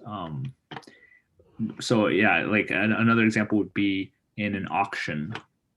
No one knows how the auction will turn out. You don't know the result of the resulting price. But let's say you're selling like a work of art, and yeah, there's like back and forth deciding what the price is. There's an uncertainty with that, and I think we're trying to capture that uncertainty on in all pairs of commodities in the space, right? Rather than just like money and artwork. In an auction, it's just the comparison of money to the artwork. In a more broader space, it's like the artwork to the bananas to the whatever, like everything else in the marketplace. Yeah, they all have this kind of auctioning process happening in the background. Yeah, I think that this is important. I mean, when you see it in like pure form here, it seems like the bargain space might be like a trivial property. Like, okay, C can be exchanged maximally for this and less maximally for that. But once the commodity becomes money, you will see that you can actually divide money into money parts that always obtain complete or slice the exchange, right? If I carry money with me, the bargain space suddenly becomes very consistent. Because let's say, if I have C and the guy has D and the other has Z, right? He might have, only if he changes Z to Z prime, there is exchange. Only if he changes D to D prime, there is equivalent exchange. But if I have M and you have D and Z here, let's say the 2 exchanges don't happen, right? Let's say Z is cheaper and D is more expensive. I can move from M to more M to buy D, or I can move M to less M to buy Z. And it's still the same, it's just a part of the same commodity. So suddenly this obtains, right? So all this very broad virtual or kind of counterfactual, what if I could? Well, you brought me a cow. Well, if your cow was a bit older, then the money I have would buy it. Like, you're not gonna sell it. I only have $100. Your cow is like the best cow ever. You're not gonna sell me. If your cow was a bit older, I could exchange it, right? When you have money, you can change the quantities of the same commodity, and they always obtain with whatever didn't obtain before. right? Things like yeah, this. that's important. Yeah, the counterfactual thing is really interesting. You're also like you can actually make a statement based on what has previously been exchanged. So I was thinking, again, in the auction example, if like two, let's say, paintings of Picasso were being auctioned, and the first one was sold for $1 million, and the second one hasn't been auctioned yet. Still, because of the fact that the first one was sold for $1 million, that actually gives a closer idea. It's a relevant piece of information as for what the second artwork would be worth. So I was thinking something along those lines as well, where because there's this operation in the Heyting algebra called dependence, right? Which we haven't gotten to yet, but I think that's how we should interpret dependence, and how you can build like an inferential model for pricing from these exchanges that are happening. Yeah, which again are accidental. The fact that Yeah, at this level, the fact that something was exchanged for, like, obtained an exchange with X doesn't mean that that's the value of X for all exchanges in the future, right? But again, if it's still relevant information, yes. Yeah, at that moment, that gives you the relevant information, right? So it's nice to define this bargain space with this degrees of exchangeability, because then you can constrain it to arrive at equivalent exchange, rather than simply postulate equivalent exchange, right? We want to derive it, not have it as a given. Again, it's always that idea of constraining some map to a more specific map, rather than just define it as the specific thing from the get-go, right? So to go back to something from point one, and I might be overthinking or misinterpreting how you used it, but wouldn't that information be precisely economic facts? Like, isn't that the data? Or are we calling that an economic effect? Like, yeah, but look, using that earlier information, like those earlier terms, how do we kind of define the information here? Yeah, but you see, that information appeared how? It didn't appear as the subjective phenomenology would do something like the exchangeability of C for a subject, and then give you some value, right? We're actually having the exchangeability of a commodity for another, and that gives you some value, some information. So the function is not a function for a subject, is a function between commodities. Even if it's accidental, you still need to look with commodity eyes, right? But that doesn't, like, the fact that the first Picasso painting was sold for $1 million, giving information that is relevant to trying to predict a reasonable cost of the second, how, like, yeah, even if we could say that that information is conditioned by a set of relations between commodities, it still induces facts, right? Or like, yeah, but I guess that's why we didn't say you cannot know anything that's economical. We just said that, I mean, you know the effect, the exchange happened, and you can use that information about that effect, the exchange happened, right? But to see the economic fact, which is the bargain space, the logical structure of exchangeability, you need to adopt the perspective of commodities talking to other commodities. So it's not so for here, the fact isn't the exchange itself, it's the space of the exchangeability. That's really what, okay. I mean, we would say, like, if you have commodity C, it is like the fact that this is maximally exchangeable, this is Q exchangeable with B, and so on. This is, let's say, the structural fact, right? The exchangeability property. The fact that this happened, okay, it's an effect of that structure, right? To see the structure rather than to look at the effect of the structure, you need to think of it as a commodity would, right? But couldn't you also say that this bargain expense is also scale sensitive, in the sense that, so take for example the auction, like, and then not an auction of people, but of different how do you say, different empresas, companies.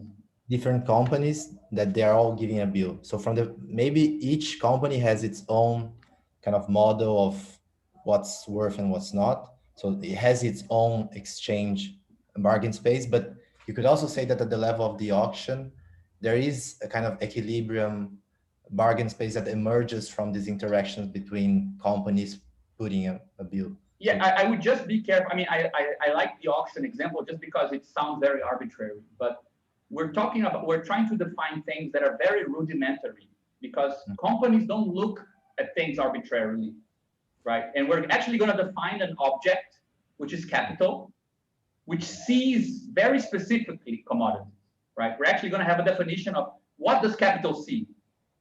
So at the level of companies, in the sense of capitalist enterprises, you need much more information to talk about what they see than simply this arbitrary, rudimentary stuff we're presenting.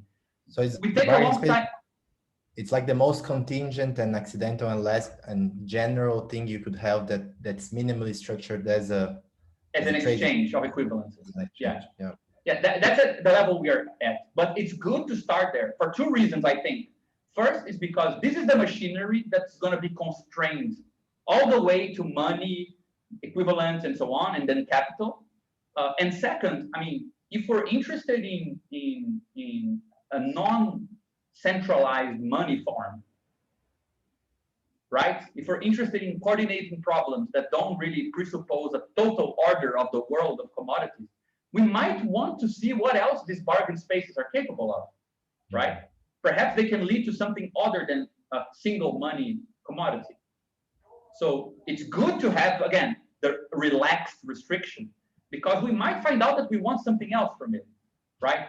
For example, P.F. Klastris talks about the benefits of accidental exchange amongst tribes, which don't have the added pressure of making it consist with the whole economical system, right? Where surplus is exchanged for surplus, it is an equivalent exchange, it is locally coherent, but it's not a matter of cohering globally, right?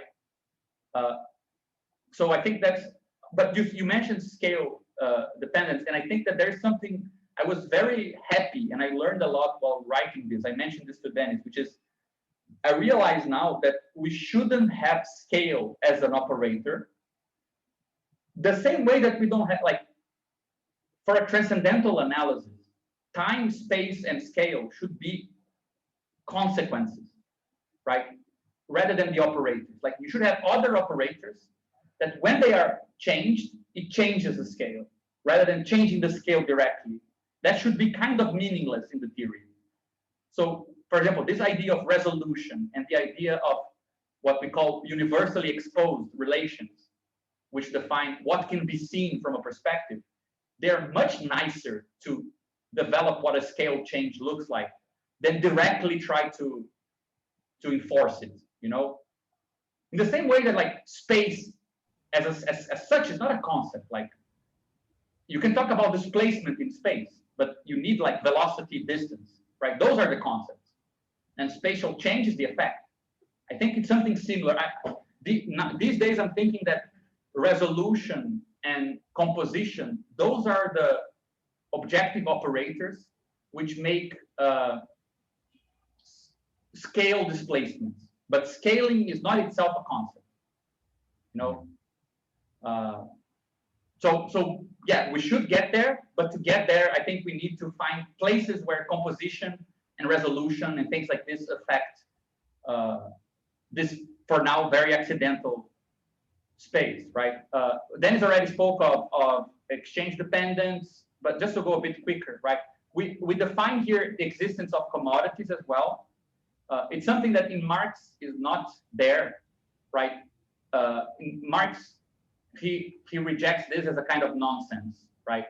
X of I equals X of I. Like, okay, fuck it, nothing. Nobody would exchange A for A. But since we have this bargain space, which is not actual exchange, it's just the space of consistent commodity preserving operations, right? You can talk about this, the exchange of A for A. It is a meaningful operation. It just gives you a maximal value, right? and it constrains other things. Yeah. This one, we weren't completely sure about it, but yeah, I think it's not against anything Marx said. I think another way we can think of it maybe is exchangeability of a particular A with like its ideal version of itself or something. I don't know if that's more obscurantist, but yeah, that sounds like, obscure to me. well, yeah, because like if you, let's say, buy something and then it degrades a little bit, right? It's, what are you comparing it with implicitly? You're when you say it's exchangeability with itself, it's almost like saying, is this as new? Is this degraded or not with respect to its former self? But yeah, I don't know if that's mainly it just makes the other formalism work, I think. Yeah, I think it's just a necessary kind of zero, right?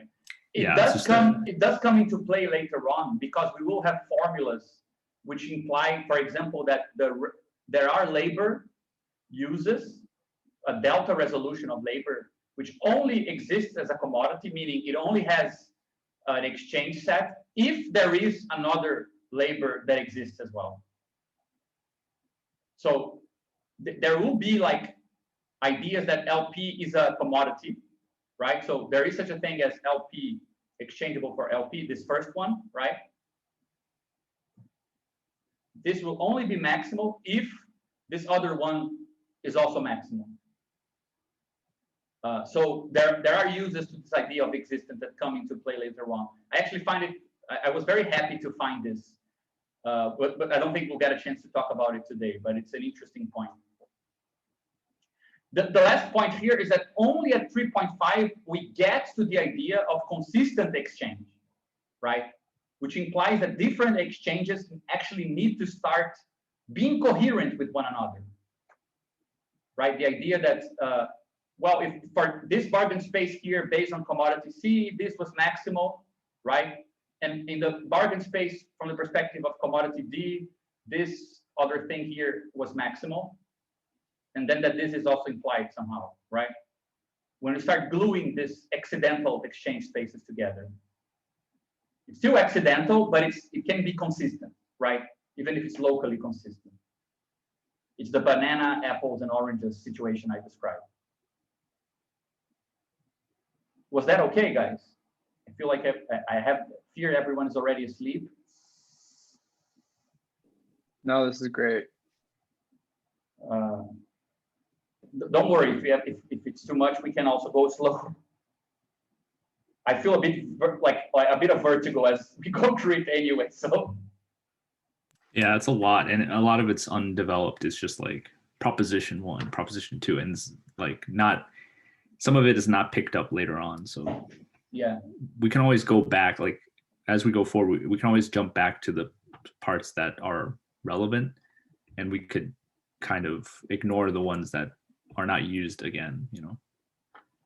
Like this section 4, we don't use it anywhere else really, but I just wanted to have a definition of measuring.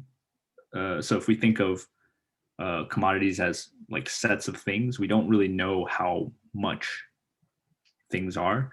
So we can come up with a function that basically orders our transcendental, right? Maps the transcendental to a totally ordered scale. And then we have roughly a measure, a totally measurable space.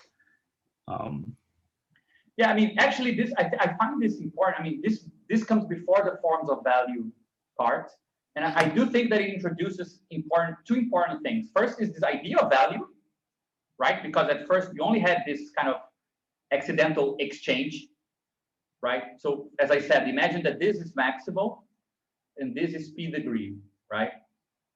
And we know, so this is one accidental bargain space, and this other one here from D to I don't know X, right? This is maximal, and to something else here, it's Q degree.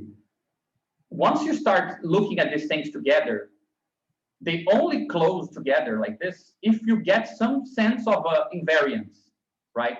Some proportions need to be established. What I like about it, especially for 4.2, is that you can see that a valuation can be consistent, even if it is arbitrary, right?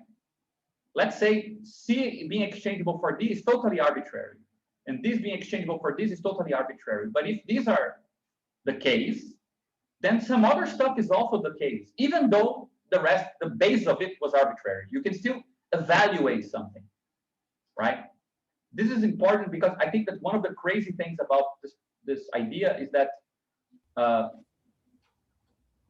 we introduce labor measure, like the magnitude of value being determined by labor, in a very different way later on. So it's nice to see that consistency is not dependent, consistency of exchange is not dependent on labor. Oh, everything's a product of labor, therefore it's consistent. You could have it otherwise, but that's not the best thing about labor measuring value in some sense. Is it okay to say that it's commodity measurable if there's a way to kind of collapse the transcendental into a totally ordered thing? Is that basically it? Yeah, I think that is it, right? I mean, there is something cool here with this idea of efficiency and things like this, because it ultimately means that, let's say you had, from what I understood, actually, Dennis, please correct me, but let's say you have this, right?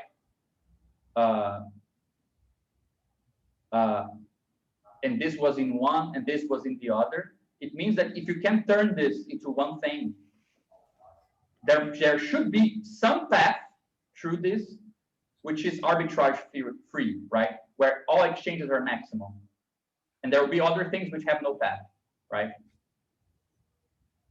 Yeah, exactly. I think the whole point of this part here is to show, like, no matter how many, there's many different ways you can do a valuation, right? Many different ways you can collapse the transcendental to a total order, but we only care about those ways in such that you could exchange in a cycle and not have more than you started with. Right? Because because I try to do this thing with ratios. If you scroll up a little bit, these things here, the path having weights. So like if A is this one, B is this one, and like let's say that it's apples and bananas, right? So if we do a 1/3 here, that means one apple can be exchanged with 3 bananas. And then if you had another commodity that was like 2/3, and then another one that was for I didn't actually prepare these numbers, but the what you would end up with in this circle of exchange, this cycle of exchange, is the product of all 3 of these, right? I mean, this is perfect because let's say these numbers are totally random, right? The totally chances random. are, if you follow these numbers, that you will get more than you had. I exchanged one apple for 3 bananas. Then with the 3 bananas, I can exchange it with 2 of them. I get 3 of carrots, right? And then I can exchange them back and have more apples than I had in the beginning. Yeah. So it's an arbitrage. It has arbitrage inside of it. The possible path between commodities gave you, if you complete the cycle, you get more than you started with, right? Exactly, yeah. And this cannot be, we can only formalize this once we have a valuation. Before this, we had degrees, right? And that doesn't really tell us anything about arbitrage or amounts of something. Yeah, so we could say that you get to a valuation when you can have relative amounts, right? Amounts relative to something else. They're not absolute amounts, but it's like sum of A to sum of B, right? But there's no notion of A as such. And this is important because you can have inconsistent markets or inconsistent exchange spaces, which mean that arbitrage is possible in them. Or you can have consistent ones where when you complete a cycle inside of it, you get as much as you started with. So no addition was made, right? Through exchange alone. And yes, exactly. This is a crucial property for Marx because it means that if the law of value implies equivalent exchange, then arbitrage is not possible out of principle. It's possible in a particular exchange, but it's not possible as a principle, right? Yeah, exactly. I have a question. Yeah, go ahead. Yeah, sorry, about this measurability. First is, would there be any non-measurable commodities? And also is the point of bringing up this measure, this is like, I guess, like a step towards the money formula? Yeah. Yeah. Okay. Yeah, but it's basically like a measure that's, I guess, universal is the money formula. Yeah, kind of showing that there are many different measures that can have different properties. Yeah. The only properties we talk about here are like being arbitrage free and efficient and so on. But there could be other properties of when we talk, maybe in a future text, if we talk about like the allocation problem, or we talk about like socialist planning problems, then we could use this same machinery to like find like the best valuation that optimizes a particular outcome, maybe. Oh, okay. Yeah, but for now, I think we can take it as a simpler step, right? We started with like this sort of stuff, right? This dividing this from this, right? This is not interesting us right now, only commodity preserving. Then we saw that we can actually, let's say, look at a commodities relation exchangeability with others. And then we generalize this to the bargain space, showing that there is a slightly more relaxed version of this that actually gives you degrees to these possibilities, right? PM. Now we're looking at how do you compose this with, for example, this, where this exchanges with D here, right? Maximally. Is it possible to, out of these two commodity preserving, but more local, more accidental functions, come up with something slightly more general like this? And what are the properties of this, right? And we're showing that there are two cases. The inconsistent case, where you bundle these things like a sort of exchange space, but the cycles are inconsistent, meaning if I exchange things many times, I get more than I had in the beginning. And there are those which are consistent, right? And valuation is, let's say, a property of the consistent ones, because then you can actually weight these exchanges and they're all coherent with one another. So that's only as far as we got, right? We want to enrich these maps a bit more. Mm-hmm. Yeah, as far as the question about whether there can be commodities that cannot be evaluated, I don't know if that would be useful for us. But not evaluated at all, or not evaluated together with others, right? Well, because you were talking about measurability as if it's something that a commodity either can or cannot. Yeah, I think it's the space, right? In the sense, like if you have this bargain space and you glue them together, under some conditions, it will form a measurable space, okay. One thing, I guess for 4.3, this is important, but this PBB, or I guess if you're thinking even going more back just to this indexing function, how are we going to interpret this like self-indexing? You know, in Badiou, it's like the level of existence. Here, what would it be? Yeah, it would be something like the price. I mean, okay. Like, because money is like the prototypical example of like a totally ordered thing. So PBB would just be its price. So then, like, if banana costs $3 and apple costs $1, then the weight would be 3/1. Yeah. And then vice versa, right? They have to be inverses. If one banana gives you 3 apples or vice versa, they have to, the path from B to A must be the reverse or the inverse of the. Yeah, if it is consistent, the inverse holds, right? Yeah. Yeah, for example, imagine that you meet somebody and you have the apples and the bananas, and at first the ratio is like 1 to 3, and then you meet the guy later on, you want to exchange back, and he says, no, the ratio is 2 to 3 now. That's inconsistent, and he's actually winning through arbitrage, right? Getting more through the inconsistency. If it forms a consistent exchange space, then arbitrage is not possible.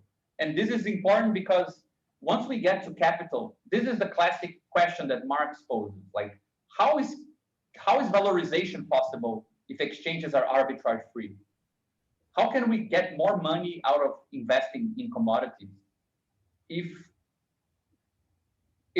we're dealing with an exchange space that is consistent, right? Because the classic, like the simple theory says that there are no consistent exchange spaces. There's only arbitrage, and profit is like just getting the best of a transaction, right? So this is not the path that Marx takes.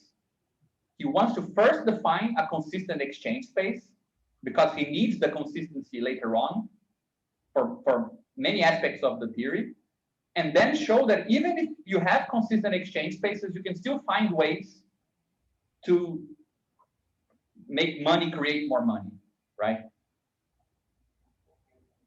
Yeah, that's important. That it's a non-exchange theory of valorization, right? It's not really based on like I bought some materials cheaply here and I built a house, and it's because I bought the materials really cheaply that I was able to make profit on the house.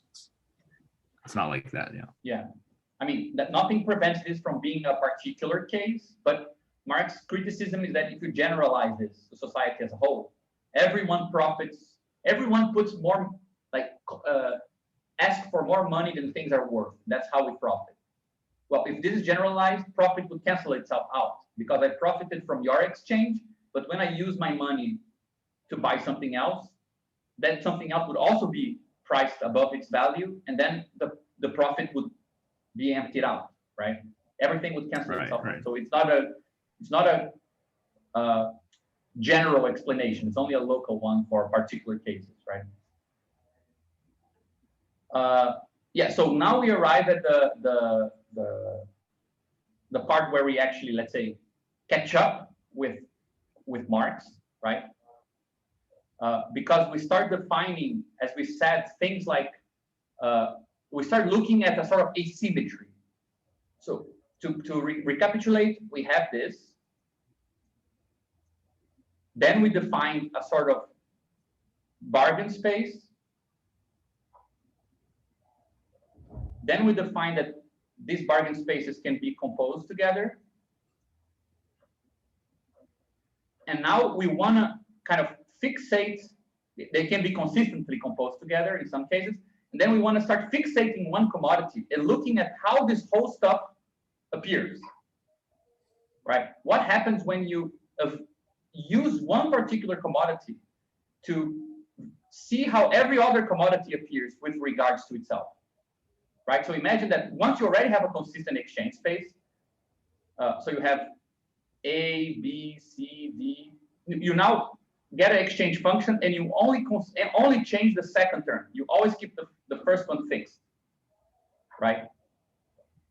So this is why you say for some fixed commodity A, we denote the set of its degrees of exchangeability with other commodities, right? So this is the exchange set of A for all other commodities, right?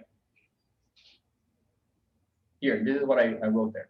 And we introduce this notation here, which comes from Badiou, right? Which is the component notation. You can start evaluating, for example, as we were saying, let's say A is P degree exchangeable with B, it's maximally exchanging with C.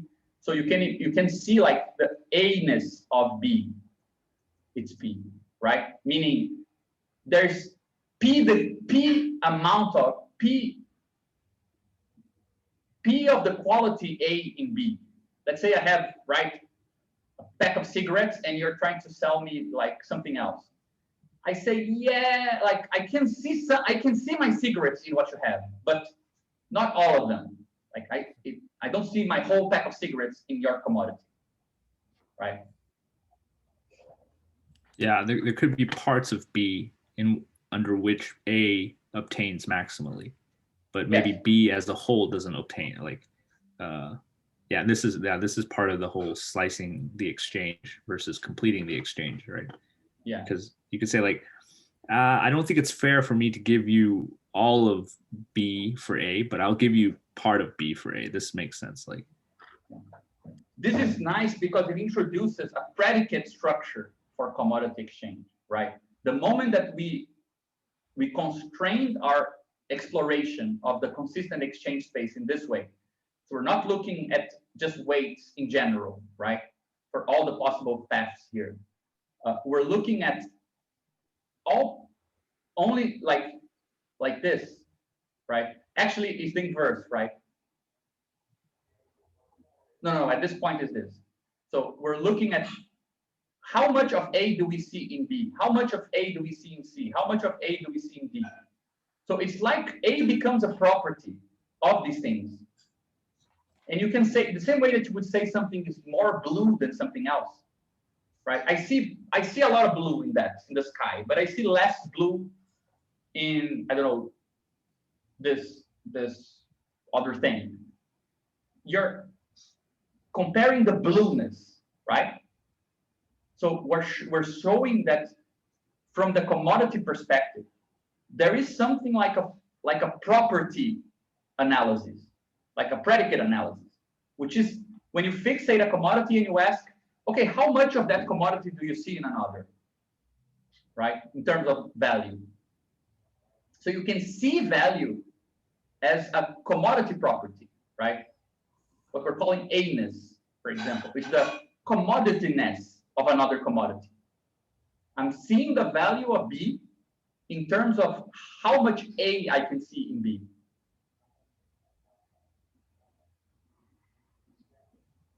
When we were presenting last time, this was already implied because Marx talks about this, right?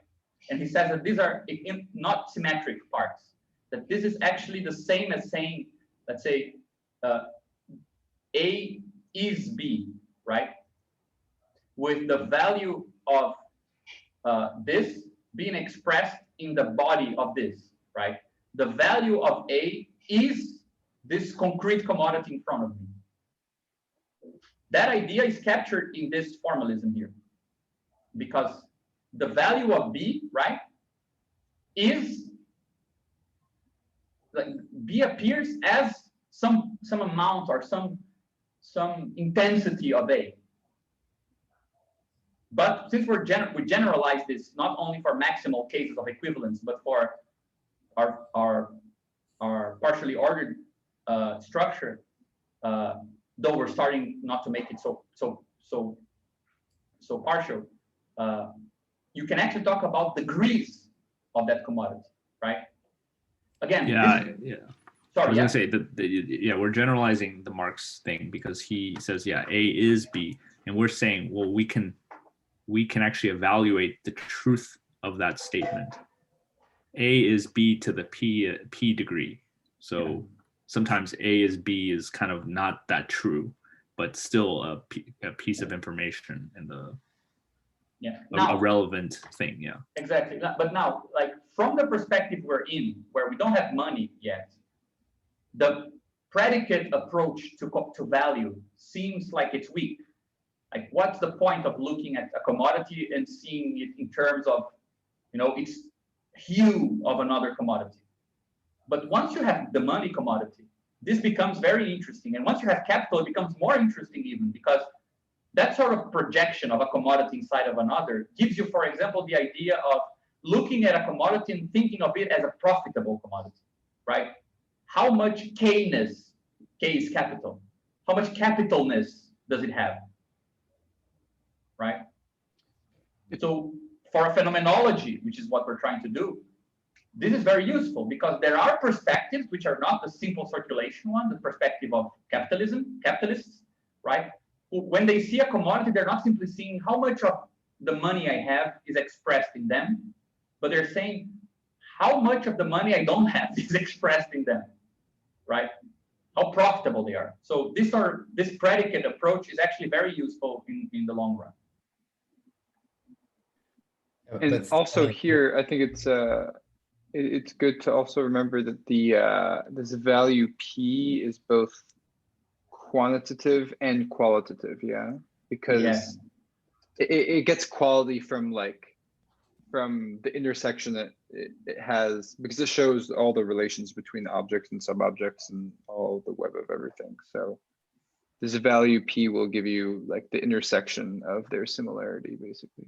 Yeah, exactly. The intersection of their similarity. I think it's worth adding like more on this this loss of distinguishment between quality and quantity, because it's a really important point. And yeah, I think here it would be good. Yeah.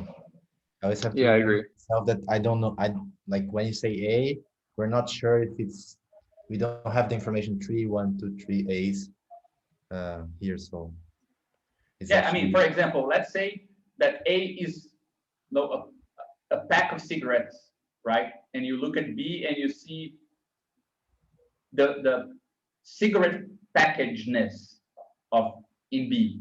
But let's say let's say Y is one single cigarette, right?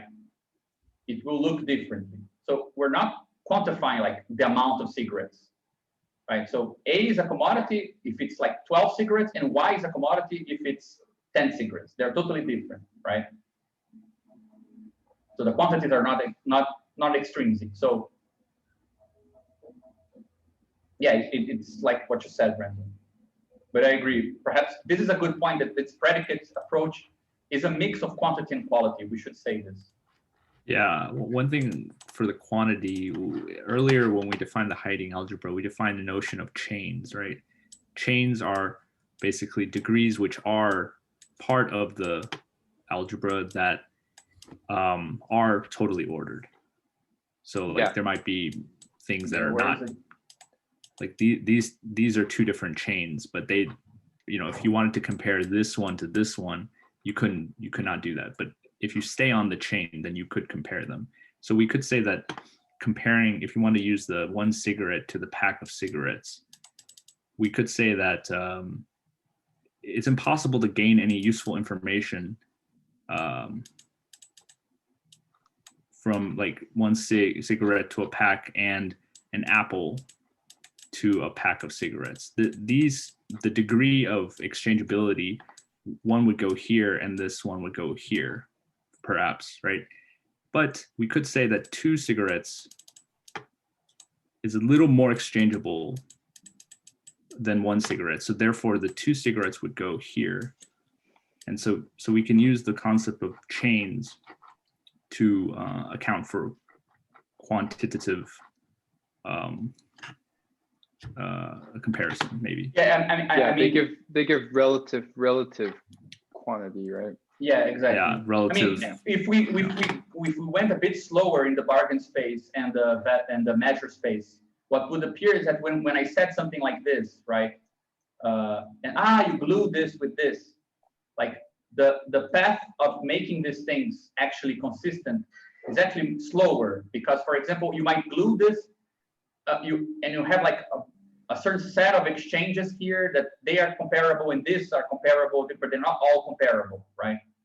So we arrive at this sort of total order by steps, and we can have like a slice of the bargain space which is more well ordered than another.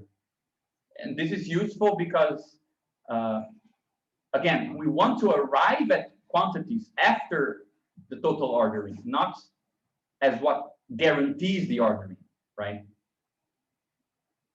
Yeah, and I mean, there's a potential that money of cigarettes could be your currency, right? So that, I mean, we don't force that, but we also allow it to happen in like any commodity can really become the unit of exchange in that sense.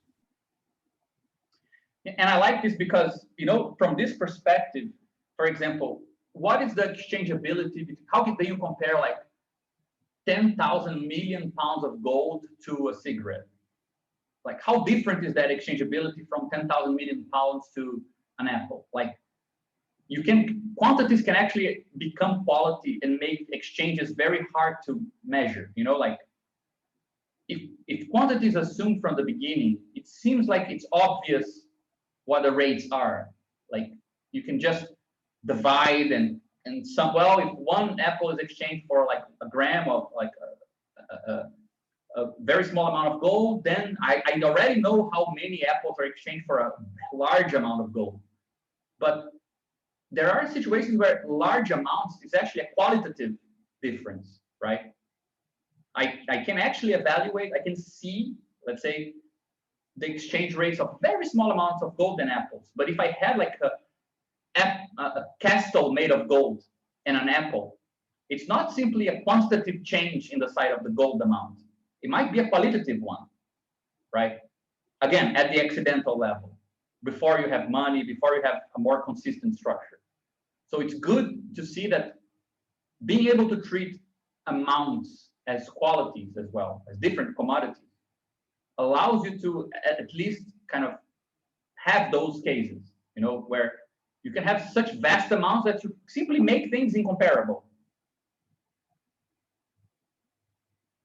Yeah, like close to nil. I mean, it would have close to nil exchange in that case, but yeah, still different from some other commodity compared to the gold castle. Yeah, it makes it difficult to like make these local evaluations, right? Yeah. Perhaps it would be useful to come up with like an example in which just by looking at the transcendental, you can infer quantity of like oranges. I don't know if that's possible, like, because for example, I'm not sure whether when you have in the most common cases, when you have more, exchanging 2 for 3 is should be uncomparable or should be like minimally so in general. So I don't know, like finding kind of like minimal conditions when you can find when you can identify quantity seems kind of useful. I don't know if that's possible. I mean, we're trying to arrive at like a notion of quantity, an explicit notion of quantity at this point here, like between atomic components and the next one. Let's see just if we can get there. I know it's already getting late. I'll just skip this part here because I think there are further developments on this sort of probabilistic interpretation of what we're talking about that we don't really use that much, right? These are the parts. Yeah, we never use it. No. Yeah, this is what we really use, right? To call this AX, so the fixation of A and assessing the P degree that other things are like A, or what Yasha called the sort of intersection of qualities, right? We call it the A component, right? And then we call A the equivalent form, and whatsoever inside here in X, right? In the case of A of B being P, B is the relative form. So what this means here is that you should be able to translate this part of the construction back into Marx's X of A equals Y of B. In our case, it would simply be A equals some amount of B, right? Equals B to the P degree, where A here is functioning as the equivalent because it's the fixed term, and B or whatever else comes here to the P or to the M degree is functioning as the relative form. Yeah, whatever is the predicate is the equivalent form. Yeah, yeah, exactly. So it is cool because it really shows that equivalent and relative form should not be like the commodity, the simple equivalence that Marx shows in chapter 1 should not be read as a mathematical equivalence. It should be read as a predicative statement, right? When you say A equals B, you're saying A is B more than you're saying there is some mathematical sense of equivalence there. It only looks mathematical because quantities get explicitated and money appears, and then it looks like it's just a quantity structure, right? And then we define the expanded relative form, which is just the core, all the elements that you could the set of all the elements that you could put in the place of X here, such that they would give you M, right? So the set of all of these things would be, so E of A would give you all the commodities, C, D, Z, such that if X were one of them, it would give you maximum. which is again what Marx calls the expanded form. Like you keep this fixed, and then you have here the set of all other quantities that are actually equivalent to the one that you fixated, right? Yeah, and we can relax this condition. I mean, if we wanted to, we could say, you know, a fuzzier condition, like to be in this relative form, you have to be at least p degrees exchangeable. I don't know why we would do that in this case, but we can like view this. We can view value in a more or less concrete form. Yeah. So we now, if you have the core, right, we can now start talking about the atomic component, right? So if the core of a given expanded relative form contains at most a single commodity, we call its corresponding predicate an atomic component.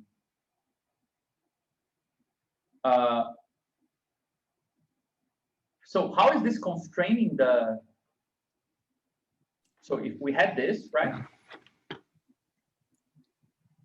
And now we have this, which contains all the commodities that are maximal, right? Yeah, if it only has one thing, that means it's a single commodity. So if only one commodity belongs to this. Yeah. Which is itself, I think. So if there's only one commodity such that this is maximal. I think that there's a condition. That you say here, right?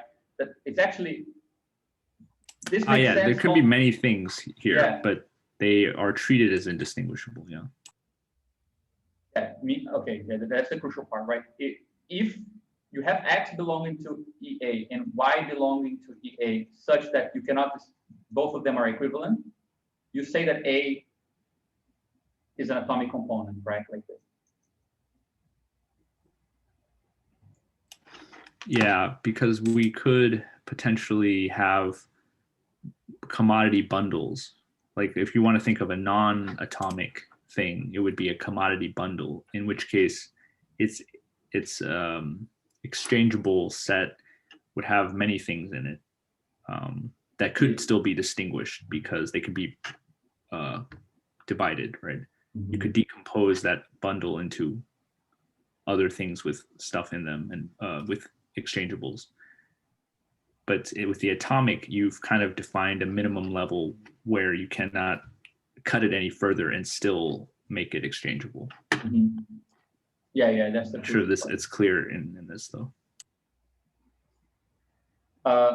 Yeah, I'll just go a bit faster, just so we can cover a bit more than the stuff that we at least mentioned last time, right? So we define then localization and compatibility based on this atomic predicate.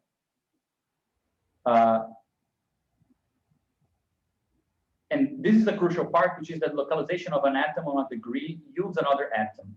This is, I think, the part that like makes operational the fact that, for example, let's say A of B is P, right? That means that there is some atom for which this is maximal, right? Yeah.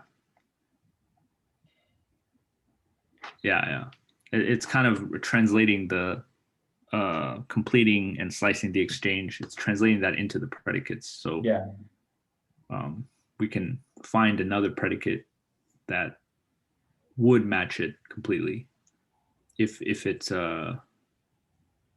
but it has to be lower than the original, something like that.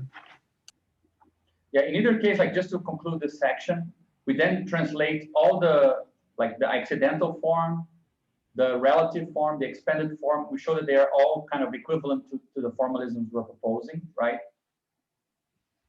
And we call the general form of value when there exists an elementary predicate that is compatible with every other predicate, right? There's always some P for which evaluating, like localizing this atom on P gives you another predicate, right? Yeah, for all predicates. So like, but before we had like the appleness or the saltness of a commodity.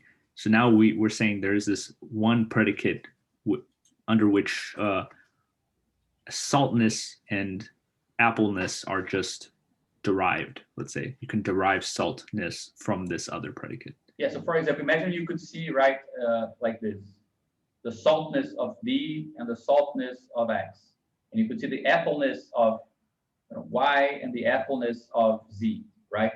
We're saying that there is some predicate that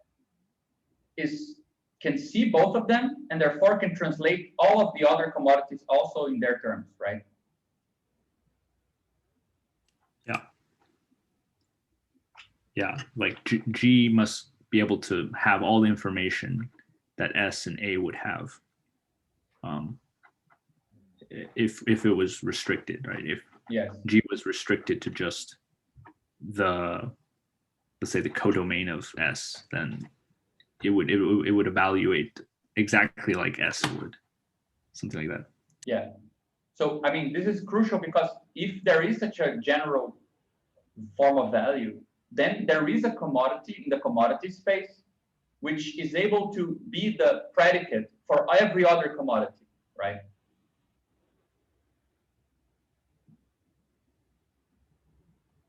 Yeah, this part is pretty dense, I think, but yeah. One thing that I was wondering, man, I mean, shouldn't this be equivalent to saying something like, rather than expressing A in B and C, you start having something like this. Every commodity expresses itself in A. Right? I can see B-ness on a part of A. I can see C-ness on a part of A. Right? Every other commodity treated as a predicate obtains for this particular commodity, right? Yeah. I think we could probably derive this same thing from the fact that there's a symmetry. But yeah, I'm not sure. Yeah, so you're saying that if G is gold, for example, then you're saying salt should be able to see its value in gold. Yeah. And apple should see its value in gold, and so on. Yeah. Yeah, because it seems to me that like the point is that if this is the equivalent that expresses itself here, right? Actually, this is the relative side, and this is the equivalent side, right? This is equivalent to this, right? And money appears on this side when everything expresses itself in terms of money, right? Yeah, but the way the predicate this is correct. Like for a given commodity C, you C is here, and you can vary this, right? You can see the A-ness in terms of C, B-ness in terms of C, D-ness in terms of C, right? But then, in terms of C. But then, for a given commodity, I think I'm saying something wrong. Yeah, because we said earlier that the predicate is the equivalent because the predicate is something that can accept a free variable, X, right? So saltness of X, right? So X can be any other commodity. That's what makes saltness or salt into a predicate. Yeah. In this case, we're saying goldness is an elementary predicate compatible with every other predicate. So gold accepts any commodity and returns a degree. Yeah, but are we looking for, I think that this might need some extra work, because are we saying that isn't gold actually the material in which the value of other things gets expressed, right? I can see every other commodity by looking at money. It's not that I can see money in every other commodity.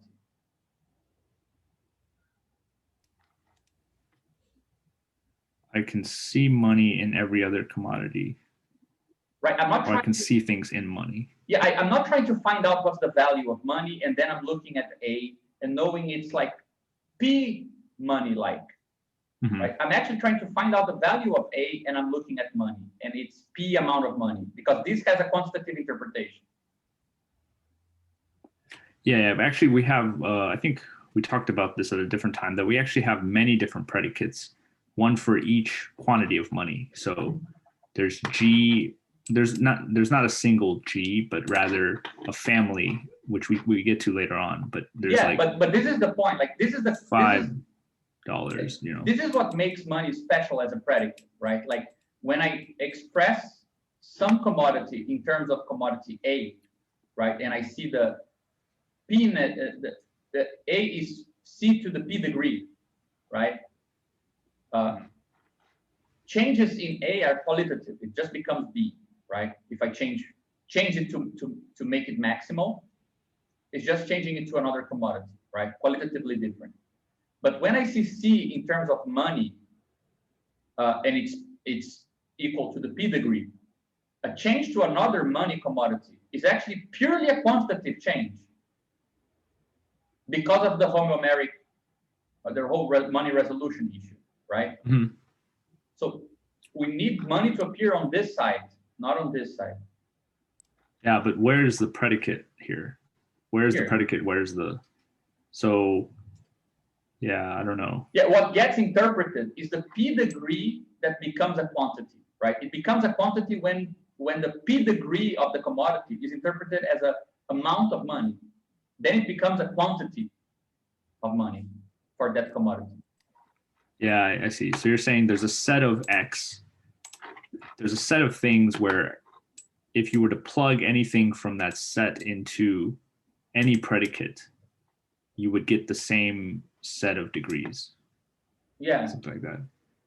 Yeah, I'll just add here that we should probably, I mean, I know why we wrote it like this, but I think it's just a matter of making sure later on. Yeah, because we use the notion of a priceable predicate in many places, but and we use the idea that a predicate can slice up a commodity, and we said that money should fulfill that role, right? We want to say, give me all the parts of this item that are worth a certain amount of money. Yeah, I mean that too, but first we want to say that every slice of the thing has a quantitative interpretation of money, right? So we want both, but I just wonder if both are written here. Okay, yeah. But I will just, I mean, we can leave it for now, just so we can go a bit further, right? So yeah, here what we're talking about, the salt-like value, right, of commodities.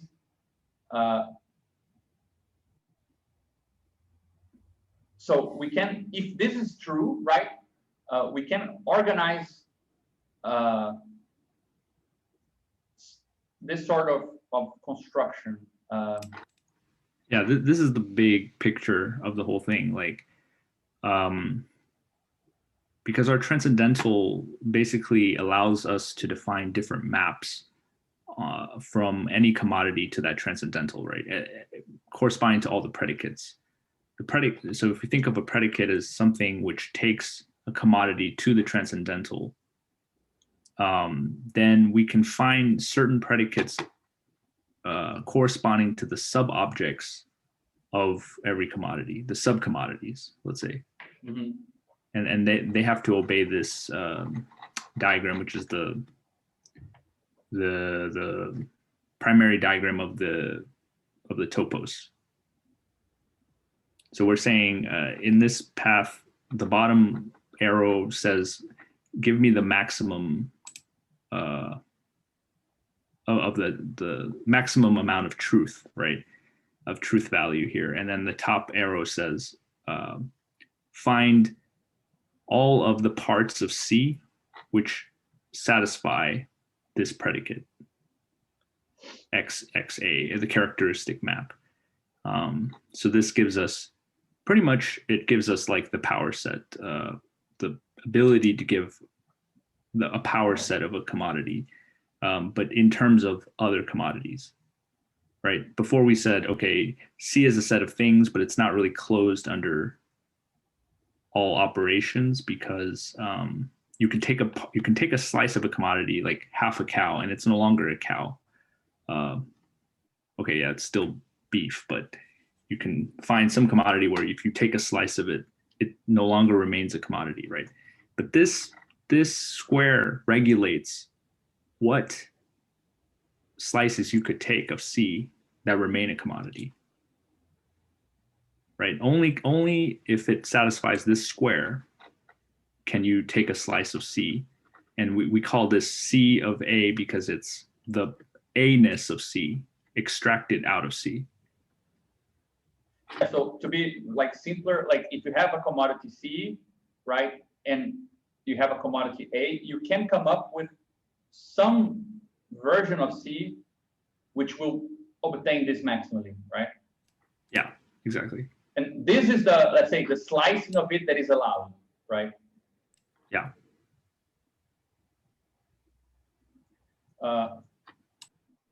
It might be empty. I mean, it's not guaranteed to, CA is not guaranteed to always be non-empty, I think, but. Yeah, this actually became a really cool section, because with the money form section, now we show that if you can find this money commodity, if you can find G as this atomic predicate, which is, let's say, allows every other predicate to be expressed in its terms, and allows to, let's say, if you have some amount of G here, right, G to some, you can, for any commodity, take the priceable part of it that is exchangeable for G, right? So whatever commodity you get a way of slicing the commodity into parts that are constrained to be of the same value as the, let's say, amount of the money predicate. But G is a fixed amount of money? Yeah, that's how now we're gonna arrive at, for now, there is still no quantity issue, right? And now we're gonna be able to introduce the quantity through this notion of formal use value. So we define a property that money commodities need to have to be money commodities. Like at first, you can have money commodities that they don't have this property, but they will probably not behave very nicely. So for example, if you choose as your money commodity as this predicate G, right, something like the cows, it's okay because, for example, you can have a bundle of cows also function as a money amount, right? I price like some stuff on 10 cows, some other stuff on 5 cows, some stuff on 1 cow. But what about the stuff that would cost less than the cow, right? So the cow is not a good commodity, money commodity, because the parts of the cow are not, they cannot generate other amounts of cowness, right? The parts of cow don't have the predicate cowness, to put it in this way. The good money commodities are the ones that have this formal use value, because parts of them have the property of the whole of them.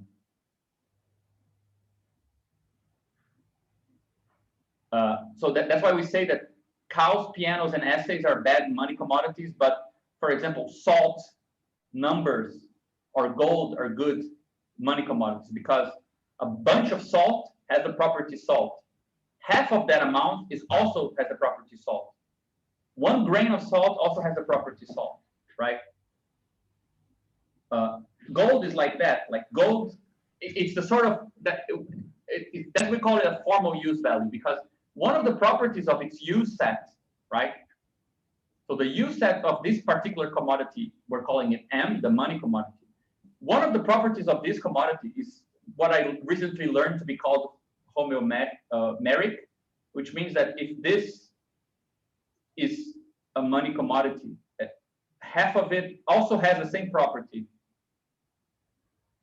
It's the same predicate, right? Or there is a quantitative interpretation of this transformation.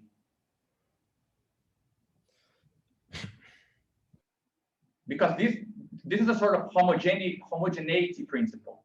It guarantees that now when we move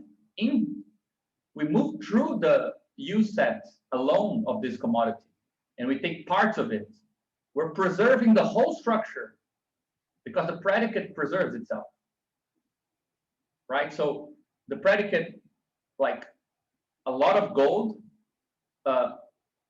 makes a lot of stuff appear as equivalent, and the predicate, which is GU here, like guarantees that some half of it is also gold, preserve the goldness, right, in, let's say, half of D, half of E, and so on. So there is some transformation here that makes this okay. But you see, like, you mirrored the completing and slicing exchanges into a slicing of one commodity into its parts. So the relation between the whole and the parts interprets the relation between values of commodity.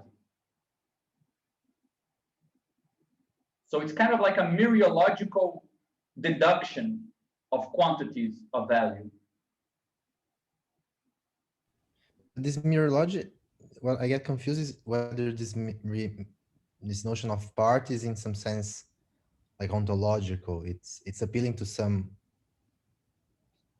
like, to say that it's, yeah, it's logical because there are other properties to money, right? To gold, sorry. Gold is many things. It's not like the thing that gold is, but amongst the properties of gold, it is a property of the set of a commodity called gold. Like it's material property. Yes, you're right. It's not a purely relational property. It concerns the matter itself. Yeah, right? so it's like taking a multiple and taking like a subset of the multiple. It's kind Yeah. of more literal. Okay. Yeah. So literally, it's saying that if you take some amount of gold to be a set, there are a lot of subsets of gold that are also gold, right? There are some subsets that are not gold. There's just like subatomic particles or whatever, right? And there are subsets that are just the dirt in the gold. But it's useful, like part of that huge substrate includes some region that has that resolution, right? Which we call the money compatible resolution, which is a resolution that guarantees that something can be kind of, a commodity can generate a commodity can generate an idea of quantity by splitting into one of its parts. Mhm. Right. So the first step was to fixate a commodity and look at others from its perspective. The second step was to find some atomic predicate that for every predicate like this that sees commodities, right? Everything is expressible in its terms. And the third step, which is, let's say, as we call it, like relies on a materialist postulate, is to say that, well, if let's say this is M, we require the use set of M to have this particular property, this mereological property of how this is also some M and this is also some M and so on. Once this is the case, the predicate structure that we have here acquires a quantitative interpretation here, because now these quantities can also map to quantities of Z, quantities of B, and so on, right? Yeah, but yeah, in the process of doing this, though, we lose information, right? I mean, we lose a distinguishing power that we had before with predicates, like as such, predicates without considering the money commodity. We had kind of this partial order thing, so we could kind of describe a commodity in many aspects, right? Its saltness, its appleness, its,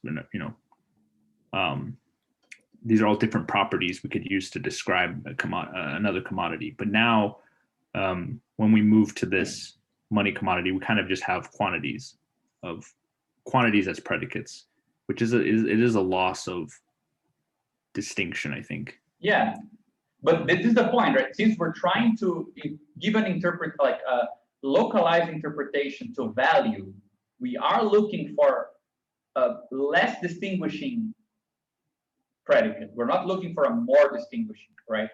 We want a predicate that captures indistinction. We don't want a predicate that captures distinction, right? And this is the important thing. Yeah, we want to lose information to gain kind of a universal property. Yeah, and I think that one thing we could say here that is missing, and it's crucial, is that you see, like, the moment that you have a commodity A and it's exchangeable for M, and we know that there is some other M that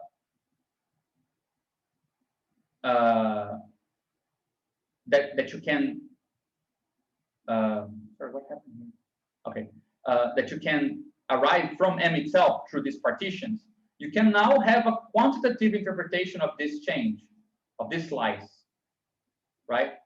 So the weird thing is that this is a predicative analysis.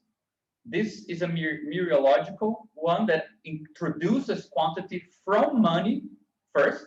And once you define quantity through money, you then start defining quantities of commodities. And I think this is good even in an anthropological sense, because it helps to denaturalize the not self-evident fact that when you look at your computer, you say it's one computer. Like, why is that the unit you're taking for the computer? Why not saying it's a bunch of stuff, right? Or the composition of two things? The fact that the computer as one is priceable is relevant to the units of the computer as a commodity, right? This sort of thing is a sort of transcendental analysis of why some things count as units, some things don't count as bundles, right? Like, you don't buy 1,000 grains of rice. You buy the package of rice, and it might come with a bit more, a bit less. For some reason, that unit is irrelevant, right? Because the pricing goes with the bundle. So quantities are quantities of commodities from the commodity point of view.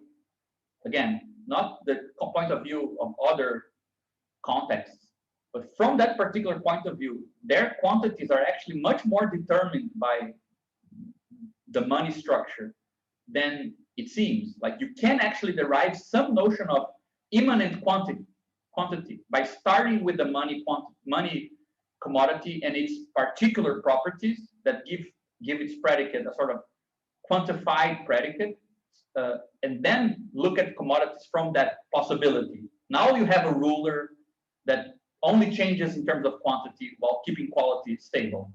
Therefore, you will be able to also measure things keeping quality and only changing quantity, right? So we arrive at the quantitative ruler of measuring commodities, which is kind of absolute, right? Rather than presupposing it, which in a sense is what Marx does of it. He presupposes that it's obvious that there is a ruler for quantities of commodities, and then he evaluates these things. We don't presuppose it. We show that you can construct one that is immanently commodified, and then show that it sees some quantities. It doesn't see all quantities, right? I'm trying to come up with an example, but so if you had kind of like two currencies of two different civilizations, looking at one commodity, like maybe from one like currency of the civilization, they wouldn't be able to like see a computer as made out of parts that are priceable, while this other money. Yeah, for example, I think a good way of talking about it is like this. Imagine a community a civilization that has, again, the cow example, cows as price. Once you arrive at one cow, you cannot divide more. So either it's worth one cow or it's worth zero, because there's no half, right? Your ruler has only this big cow units. So either you split them in that way or you don't. Okay, you can have some subtlety, but, right? What about things that are like half a cow? If you have salt as your commodity and you know like 1 kilo of salt equals 1 cow, you can still price things that have 500 grams worth of salt, right? And if you extend that reasoning further, if you have a commodity that is infinitely divisible because it's just numbers, right?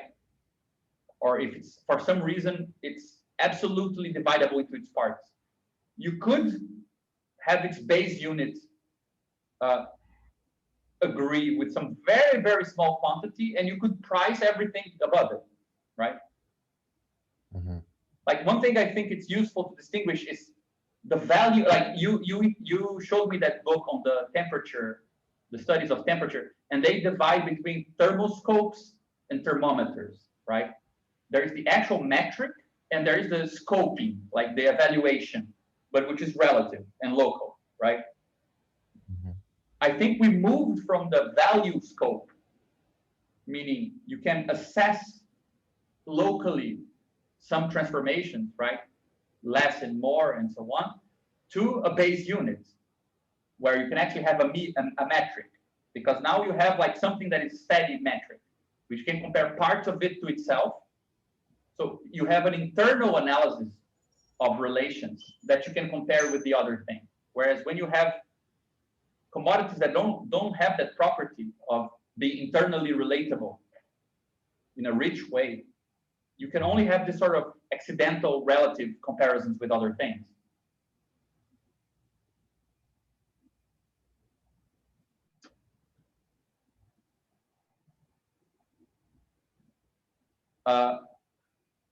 Anyway, just to complete this, so once we define this money compatible resolution, right? We call the price function the indexing, so the predication of every commodity in terms of this money commodity we define. Once you find the money commodity with that particular resolution, so it has amongst its uses that particular property, you can express every commodity in terms of a part of it, and that gives you the price. The price is the expression of some commodity's value in terms of a part of the money commodity, right? Now, since all the parts of the money commodity are totally ordered, and every commodity is being expressed in terms of a part of it, right? So I have the money commodity, and all the parts of the money commodity are totally ordered, right? And for any given commodity, it will fall either here or here or here. Now I have a total order on the world of commodities, right? On a consistent exchange space.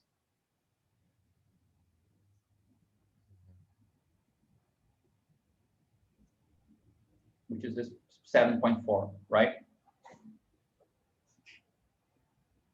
Yeah, also there's a convention we use later on in the text where we say we actually use the greater than, less than between commodities and between their exchangeable sets. And that normally wouldn't be possible. You cannot say like one set is bigger than another unless you're talking about their cardinality. But since we're implicitly using 7.4 to say like the exchangeables of this is greater than the exchangeables of that because their price, basically the price of one is more than the other. Yeah. Yeah, actually, I think that one of the most inconsistent things in the paper for now is how we use like this arithmetic part of summing prices. Like you have some commodities worth $10 and others worth $10, so together they're worth 20. Like the way we notate this is not very consistent. Yeah. We should just probably use the price function here. Anyway, so once you have the total order on the consistent space, you can also have what we call priceable parts, right? Not every part of a commodity can be assigned a price, but for prices, there are always some parts of the commodities that you can extract, right? So if you have, again, the computer, not all ways of slicing a computer will give you a priceable part. Like if or not necessarily consistent, right? If I kind of saw the computer in half, It's divided into two, but the value of these things is not necessarily commodity preserving, but we can find now ways of dividing stuff with the property of remaining a priceable part, meaning remaining ordered on the price structure, right?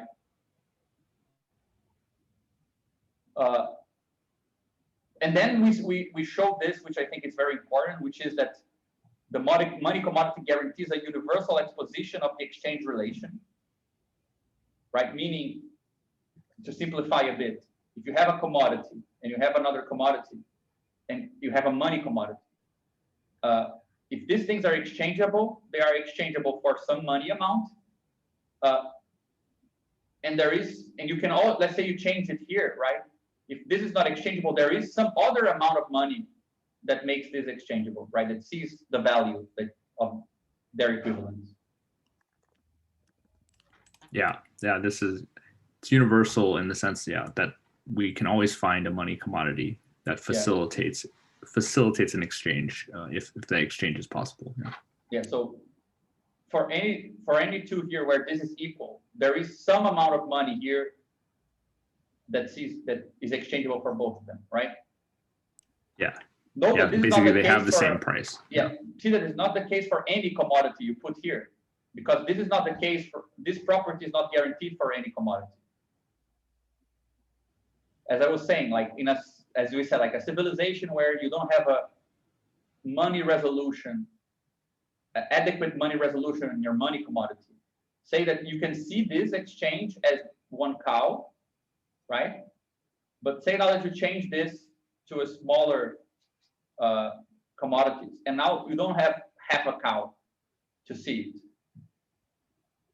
right? But if you have a money commodity with that that formal use value we talked about, it means that you can come up with a ruler here with totally ordered that for any commodity you put here that is equivalent to another here, you can find some amount of it here that obtains the equality, right? So in this sense, money sees any exchange.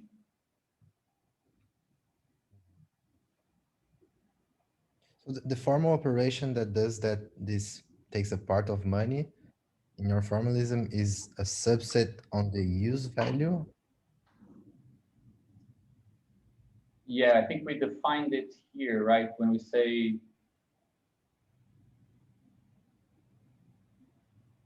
we first define localization, which is an operation on predicates. Mm-hmm. Yeah. But you also define part in the beginning, right? Which is. Yeah, we mentioned this other property of the use set. Yeah, that the use set, one of the uses of the use set is that it needs to be self-similar somehow. Like if you were to divide it, it would remain the same, something like that. Mm-hmm. But the two are meant to go in parallel. Like there's the ontological or the use set description, but there's also the localization, which is a logical operation. Yeah. I mean, this goes very nicely with Badiou because for him, this is where the real atom comes in, right? It has a logical property that is ontologically supported, right? And this fits perfectly because you're relying on a set that has a certain self-similar property, right? We could say something like the property of a part of the use set of this commodity is actually has the same property as the whole of that commodity, right? Also, or something like perhaps a way of saying this is if you have this commodity here, it's a money commodity. There is a property such that you can slice it into many parts like this, and all of them have this property, right? All of them have this use. Yeah. Maybe it's not. We're not slicing the use set. It's not like we're actually slicing the actual substance, right? As well. Like we're literally taking some gold and cutting it in half, and now it's still gold. Yeah.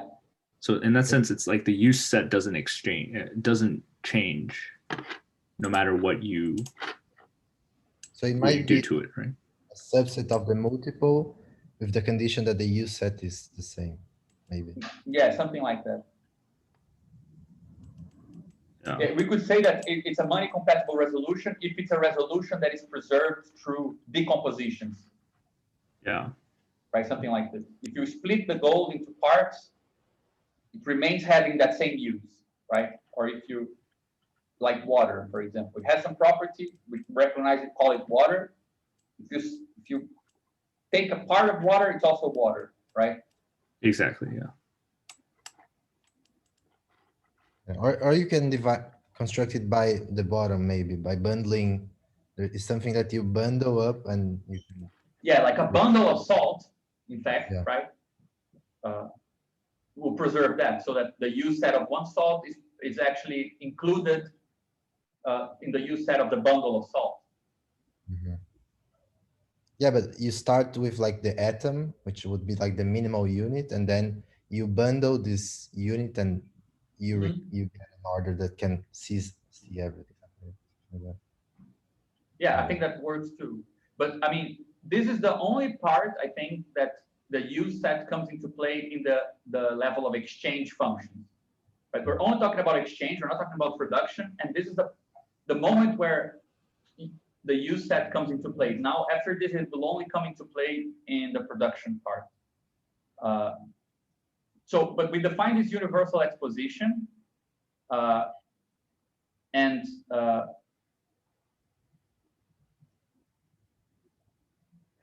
we define price, right? So what we have thus far with this is that we followed Marx to the point of saying, look, this is the commodity space, this works here, and we defined a way, like there is a money commodity with some properties that whatever change you make here, it will be able to there is some form of internal transformation, we can call it, right, into some other quantity of it that also always sees these things, right? At this point, we defined a consistent exchange space that also has, let's say, this unit to itself, right?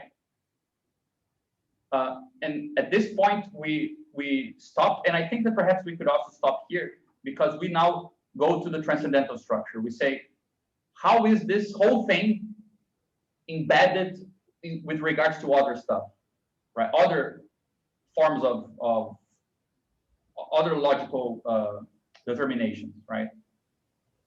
I think that we did a good job here, like, but it is a kind of a break. I'm not sure if we should present it now or if perhaps we can leave it for next time. Yeah, I think we could stop here. I think a lot of people have left, and yeah, this is going to be a change in direction.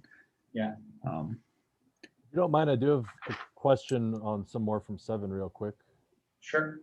Yeah. Just in particular around universal exposition, is that like is that an either or thing, or can you have, I'm thinking of like, for example, moving from money to floating currencies and basically allowing infinite divisibility.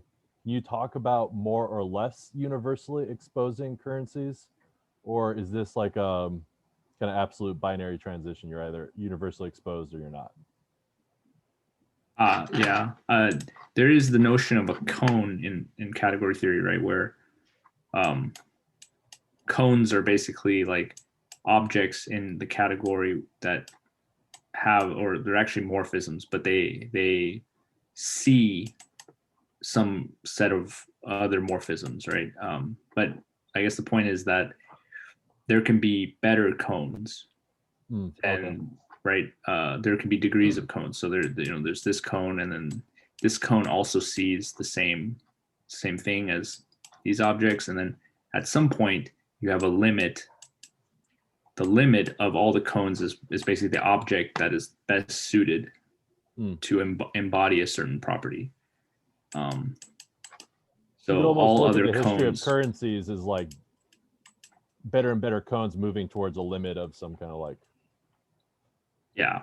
digital Yeah, currency I mean, or whatever it can be. Yeah, Exactly, One thing that we didn't add, I mean, I even think that we should perhaps do this at some point, because it's important to realize that everything we did manage to enrich what we call commodity preserving functions to the point that we have something like the distinction between money and other commodities, and we have the notion of equivalent exchanges that money is able to embody, right, as parts of itself. But it's still only inside one consistent space. When we talk about, for example, multiple currencies or multiple countries, right, that implies more than one consistent space, right? One of the things we do in point 8, which we haven't done, is to define what a market is. And a market is not really a commodity concept, is a capitalist one, because it implies indexing a consistent space on the other transcendental things. So on state regulation and communal elements, right? So currencies are also, in fact, the indexing of money commodities on nation and state, right? Currencies are state regulated, and they circulate in specific territories. So we could actually go from price and money to currency by moving to index these on other transcendentals, which we don't know how to do yet because we haven't discussed it, right? But that's the only reason why I would twitch your question a bit, because, for example, the cow versus salt example already is a good example that there are better money commodities than others. In that sense, you can have better cones than others, right? Because you can stretch in this homogeneous sense some commodities better than other commodities. But still, one thing that we didn't do, and I think that this will become, it's two nice movements that we'll do later on, is that you will see that capital is an object that can see across consistent spaces, right? Because you're not looking at stuff in terms of what's equivalent to it. You're looking at stuff in terms of how you can make something not equivalent to it without arbitrage, right? And on the other hand, labor will appear as something that allows you to see across consistent exchange space, because all commodities in every consistent exchange space need to be produced. So it's interesting to index them on labor time, because labor time, again, it has a money resolution. Time, like 10 hours can be divided into 5, can be divided into 2, can be divided into 1, right? Okay, yeah. So this question that you pose about, let's say, nice universal expositions, we can actually not simply compare currencies, because currencies are all money forms, but we can actually compare forms of objects. Okay, yeah. And for example, capital will be a form that gives you an even broader relation, right? But it's not really seeing equivalence. Like the things that capital is seeing don't look simply like, this is equivalent to that. Like, yeah, but for a capitalist, buying the right labor power is better than buying the wrong labor power. Why? How do you see the difference, right? And you see the difference because you're not seeing the equivalence of value. You're seeing the profitability, not the priceability, right?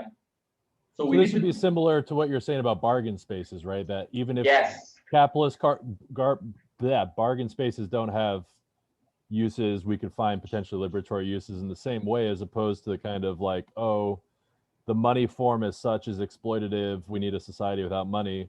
This opens up the question of like what other potential uses or other potential expositions of the money form are open by this approach. Yeah, I think exactly. I just wanted to kind of orient your question towards this other question, which is not the question of comparing currencies as to which one is the best universal one, but the question of different forms and what each form sees, right? Because we did a very simple example right now. We showed this, right? Money sees this, insofar as these two are exchangeable, right? And it can see this for any commodities because you can change here and change here as well. But the nice thing is that you can take Marx's method of having a sort of social measure theory right?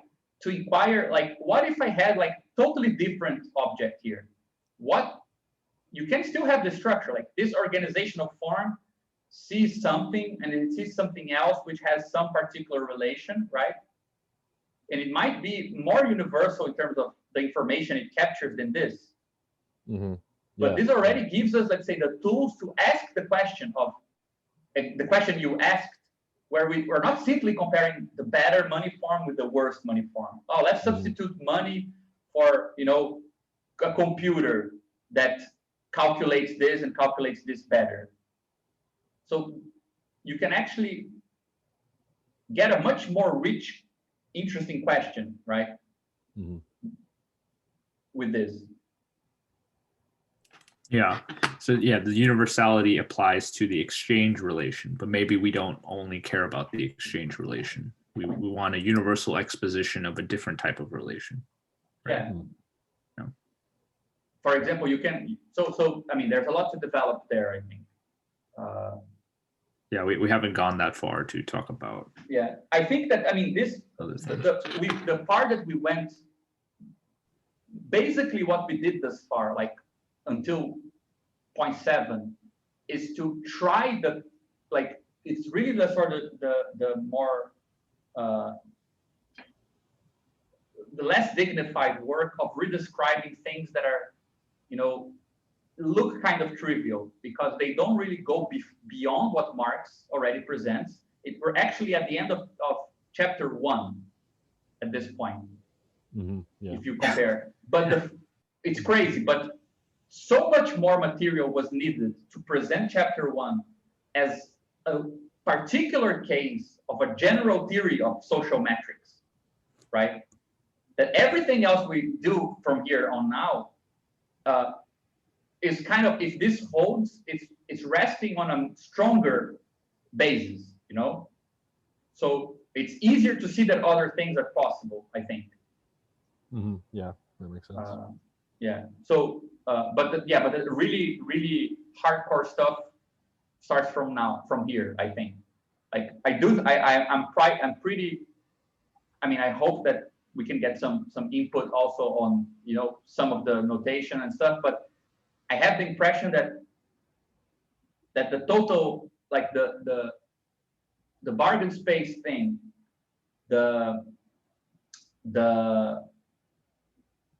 like the sort of relational theory of use, which is not defined by, like, we don't know what's in that set. We just know it's not empty, and we learn what's in it by the operations you can do on it, right? That approach and the deduction of some idea of quantity out of the money commodity rather than the inverse. I think those are contributions, like that's not in the literature, either in Marx or I don't know of any interpretation, honestly, but it's still very kind of scholastic, you know?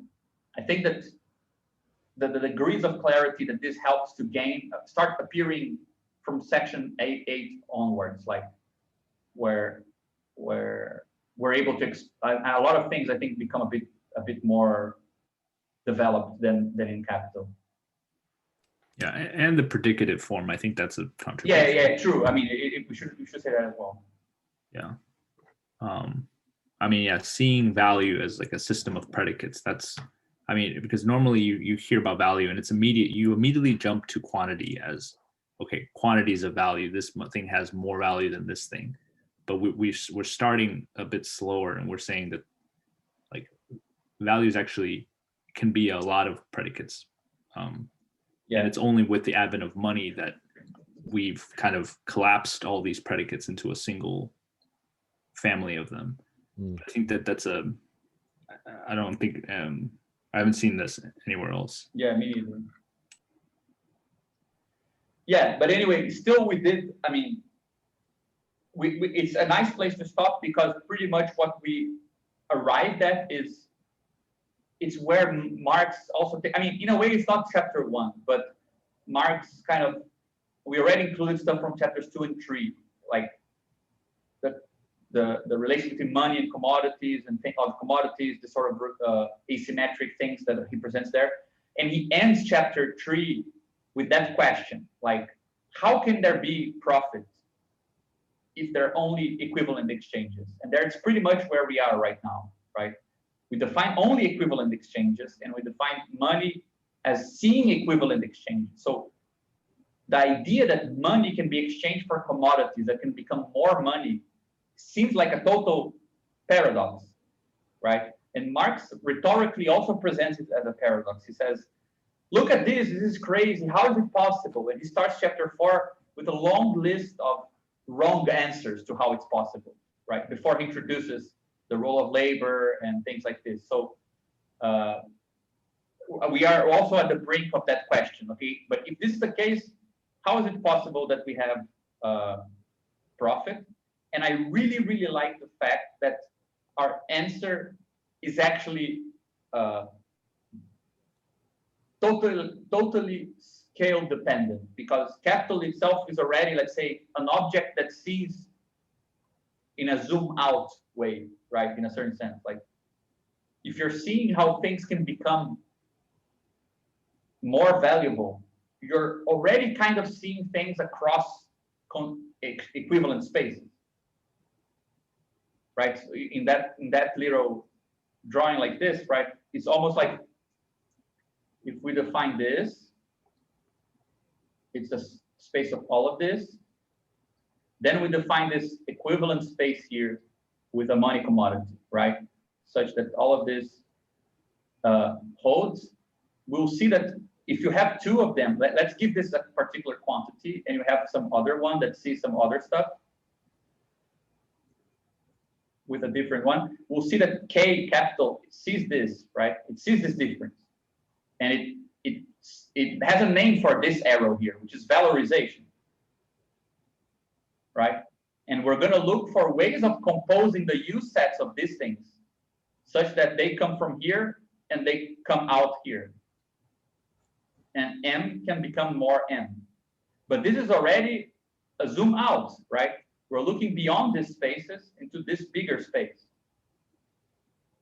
So it's very cool to see that this idea of scaling, again, as I said, it's much nicer, it's much more rigorous to talk about universal expositions, right? Objects that have the right property to see more things, right? And composition in terms of what ways of composing these things are, what functions or mappings of these things together are possible, such that when you do this, this obtains, right?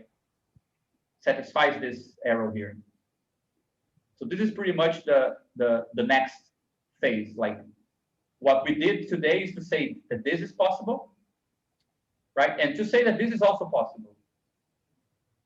And what we're going to introduce next time is what this means, such that this arrow, which we call K, is verified by the existence of some other arrow here, which is a valorization arrow. And so how can these commodities with some value, Mi, become this other commodity with value Mj, such that this holds, right?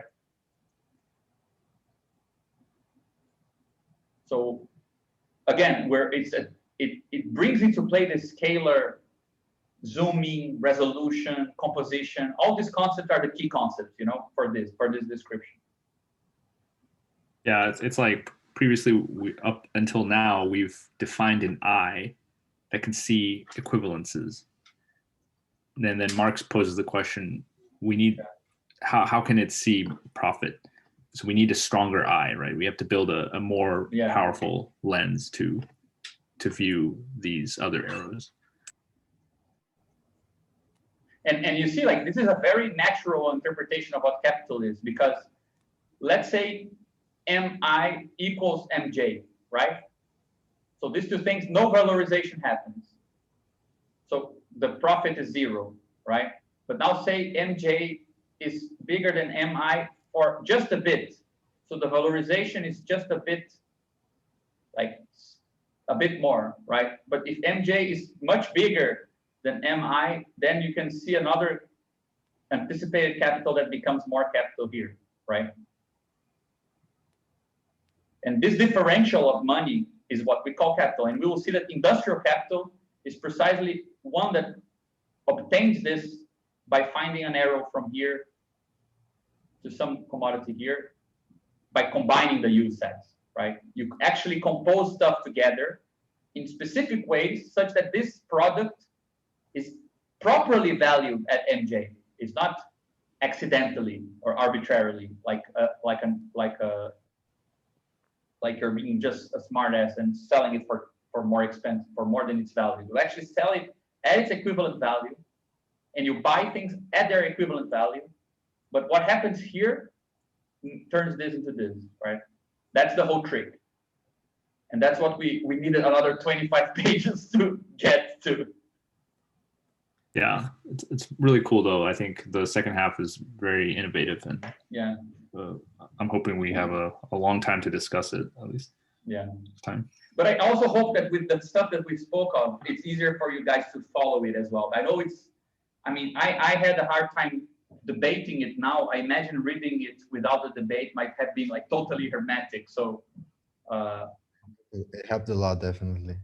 Yeah, I hope so. And we definitely could use like comments, and if you guys have ideas of an image or an example that clarifies something, because we're planning to add like margin notes on the side with small comments that are more conceptual, to kind of steer the reading.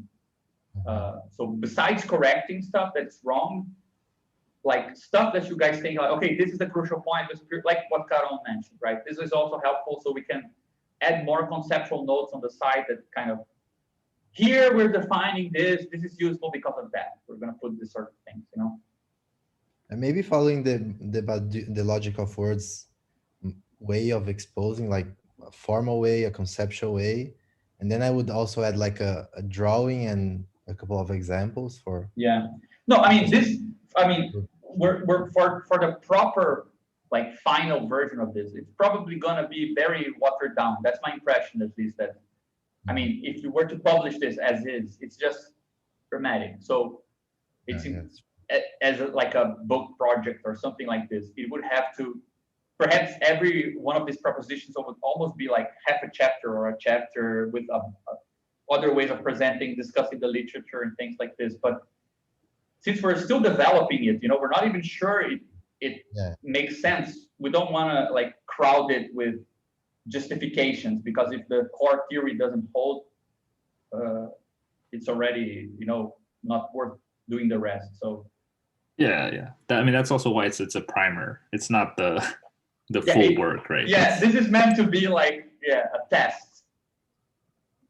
Yeah, just throwing some ideas out there, and then whichever one is sticks, that we can develop it into something bigger. Yeah. At this point, it's really, really great. I think at this point, coming up with maybe a more simple way of explaining how quantity and disordering part comes about. Yeah. There's a way to that. And that discussion on use value, or what the use values are, I think I find issue. I'm still not convinced that the uses cannot be treated as arrows, as operators, like you use like commodity, producing commodity, like maintaining arrows, because I think my intuition behind it, it's twofold. Like the first one is related to the ways in which in category theory you have that with the Yoneda lemma, you have this intuition that what something is the ways that you can interact with it through arrows, right? So that's a nice point. Arrows. So once you characterize the arrows, and you have a certain like the relevant arrows for capitalism or for production is a set of all operations you can do on them, and then identity of the commodities is defined by those arrows that are kind of consistent in some certain sense, and not anymore of some essentialist. I have the impression that ultimately that's where that's how we actually more pragmatically use the concept, but we don't define it that way. I think we could without losing anything, because ultimately you only find out about use through composition. Like the known uses are the compositional maps. There's no use in itself, bro. So in a sense, that's already what we have, but we could present it more clearly like that. The thing There's a I understood wrong when you said it first, like the unit dilemma mentioned, I think at least like lit something in my brain now, because at first I thought you wanted to define use more positively as specific transformations, not no. like Yeah. not the grammar of how to talk about it, like you're talking more about the language in which to talk about this use set and not the content of the use set, right? Yeah, it's more like about simplifying the basic not notation, but you basically only have operations and stuff, right? And then you qualify these operations in terms of use and production, and but basically you just have this basic Yeah, I understand. I mean, this is why I was confused, because when the first part, it makes sense to me to say add a explicit definition of what belongs to the use set as either being, output, like maps which are mapping onto it or mapping from it, but never defining what is, right? Yeah. So you only have the maps. I think that part I follow, because I agree it's deontologizing use. And it gives even more credence to the idea that use value is different from use in general, because use value are the arrows that are relevant to the commodity world. There might be others, but then I think you always kind of add to it, like, yeah, and then you can have use, production, and so on, but you wouldn't have use arrows, because use is the name of the set of arrows. Use is not a way of operating, right? Because we have production arrows. But a set of arrows is use value, right? Mm-hmm. But I still feel that maybe once you present what you like production process, I will understand better like the grasp of composition. But I feel composition and use and consumption are all homogeneous because they are all operations. Some of them are related, like to use a commodity, to consume it and to destroy it, or like you can, but it's also a form of like transformation in general, right? Yeah. But I think we're very similar to that. It's just because the first part of your comment, it seemed like it's deontologizing. The second seemed more ontological, in the sense that we would define, I mean, we call, let's say, right now we call production composition of uses that create new commodities, and we call unproductive consumption composition of uses that don't produce new commodities. So you don't distinguish the arrows by qualities of arrows. You distinguish the arrows because the output is either a commodity or not. That gives you production or a use, or a simple use, or whatever you want to call it. Yeah, so isn't a way to distinguish in a non-ontological way saying what is commodity preserving is the arrows that are commodity preserving are either production or circulation. The arrows that are not commodity preserving, a subset of the a subset of the orders that are not commodity preserving are use. Yes. Arrows. Yeah, that's exactly how we define it. Okay. Like we call it simple consumption when something is used, it composes with other things and doesn't produce a commodity.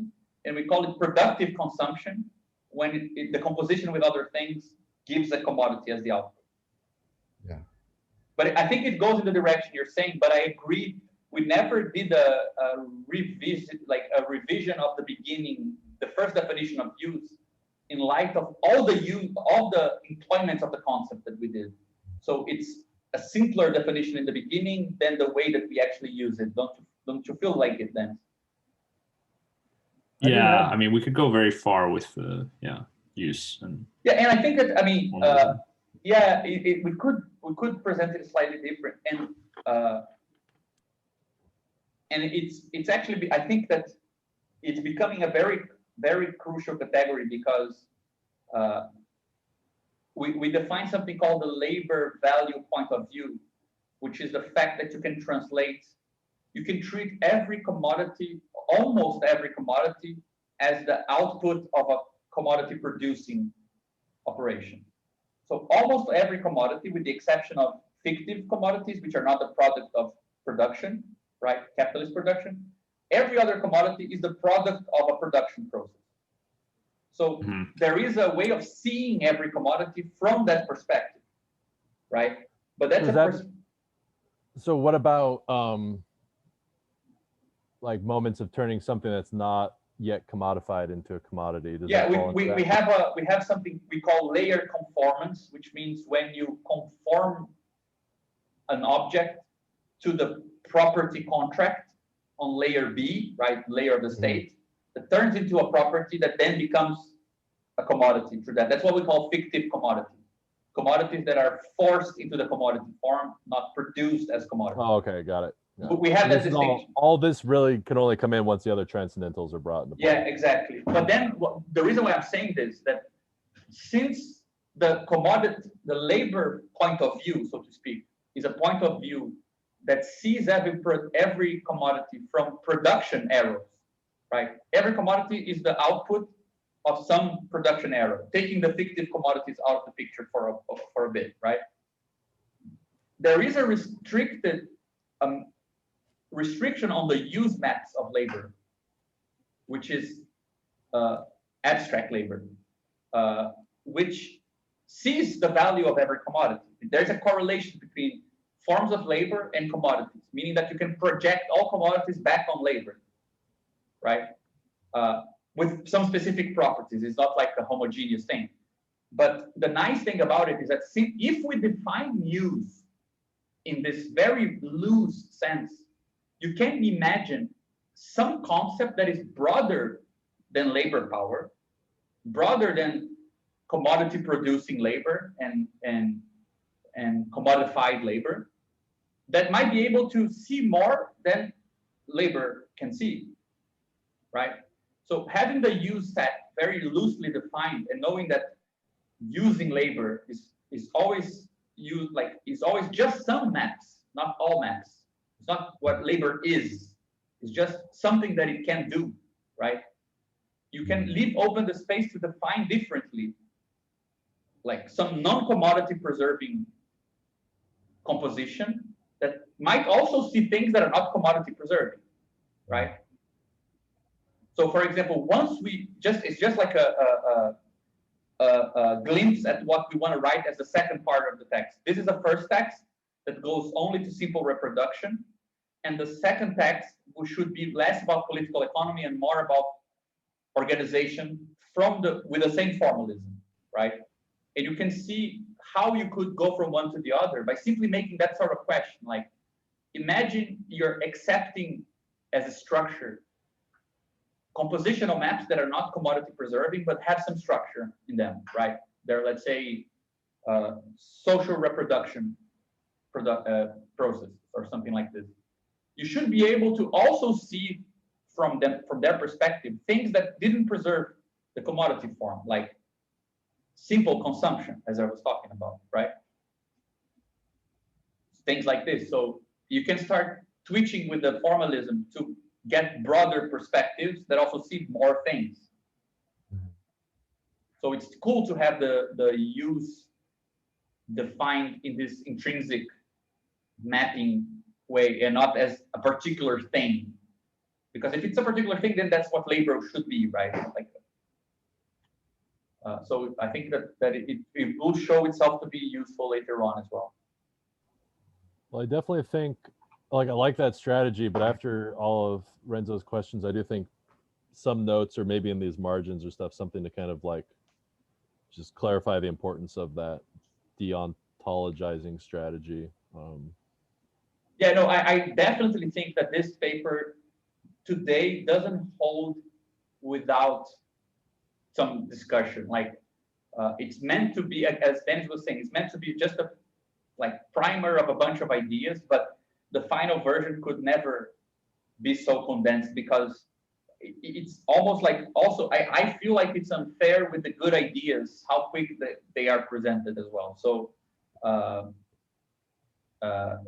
if we were to give it like a final presentation, we would probably have to introduce some descriptive commentary, putting the emphasis on the right things and things like that.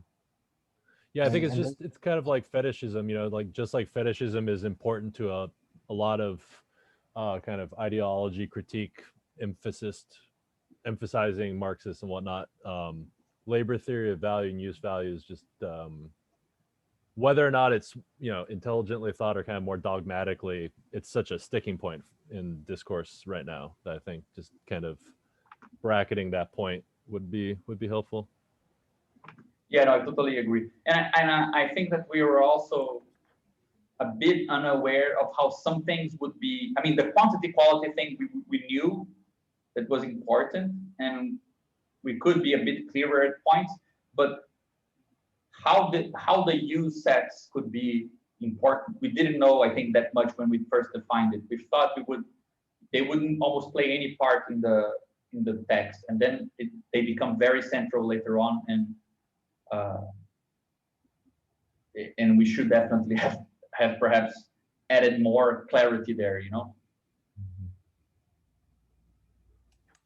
Yeah, I mean, it's good because we've marked the number of every point, so we can kind of take them each in isolation and add more detail to certain points and without touching the other ones. I mean, they're all kind of relatively independent as far as like what details would be required to make it more clear. But I agree with also, the reception of this text with other Marxists, I'm not sure if it would be received well right now. No, right now I think it would just not be received. Yeah. Yeah, it would just be like, I mean, it kind of has this impression that's like an over formalization. Like, okay, you added a bunch of nice symbols and subscripts, but what did you really contribute to the discussion, right? Yeah, I think that we need to think about it before I mean, if we send it to specific people, I think it's okay if we talk to them and go over it, but to publicly share it without adding some notes and clarifications, it would be just like unnecessary conflict, like it would make it harder for people to relate than it needs to be, I think. Yeah, I think for us, it should be more like our reference point for future things. Like, yeah, one thing that I think we could do before we move on to the next part is just to, let's say, after each part, to add something like a note, and then have like 2 paragraphs that summarize conceptually that part, Yeah, that'd be good. Something like this.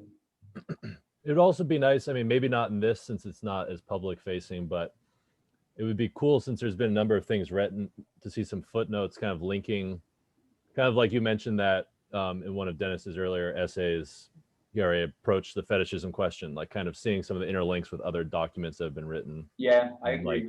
Like, the introduction, I mean, it makes no sense to have that introduction without mentioning the text we already published and things like this. So we didn't do the bibliography yet, so we're probably going to link a lot of stuff that way too. Yeah, guys, but thank you so much. I mean, it clarified for me a lot of stuff as we went over it. I have some doubts that I didn't have, but I'm also more secure about stuff that I wasn't. So it's a good trade-off, I guess. This is phenomenal. Thanks so much for sharing. Yeah, thanks for the comments. It was really helpful. Yeah. Great, next guys. week it'll be even crazier. Yeah, next week it will be even crazier. If you guys have any difficulty reading it beforehand, we can also discuss it as we through the chat, through our group. Sounds good. Yeah. All right, take care. See you guys later. All right, y'all have a good night. Good night. Good night.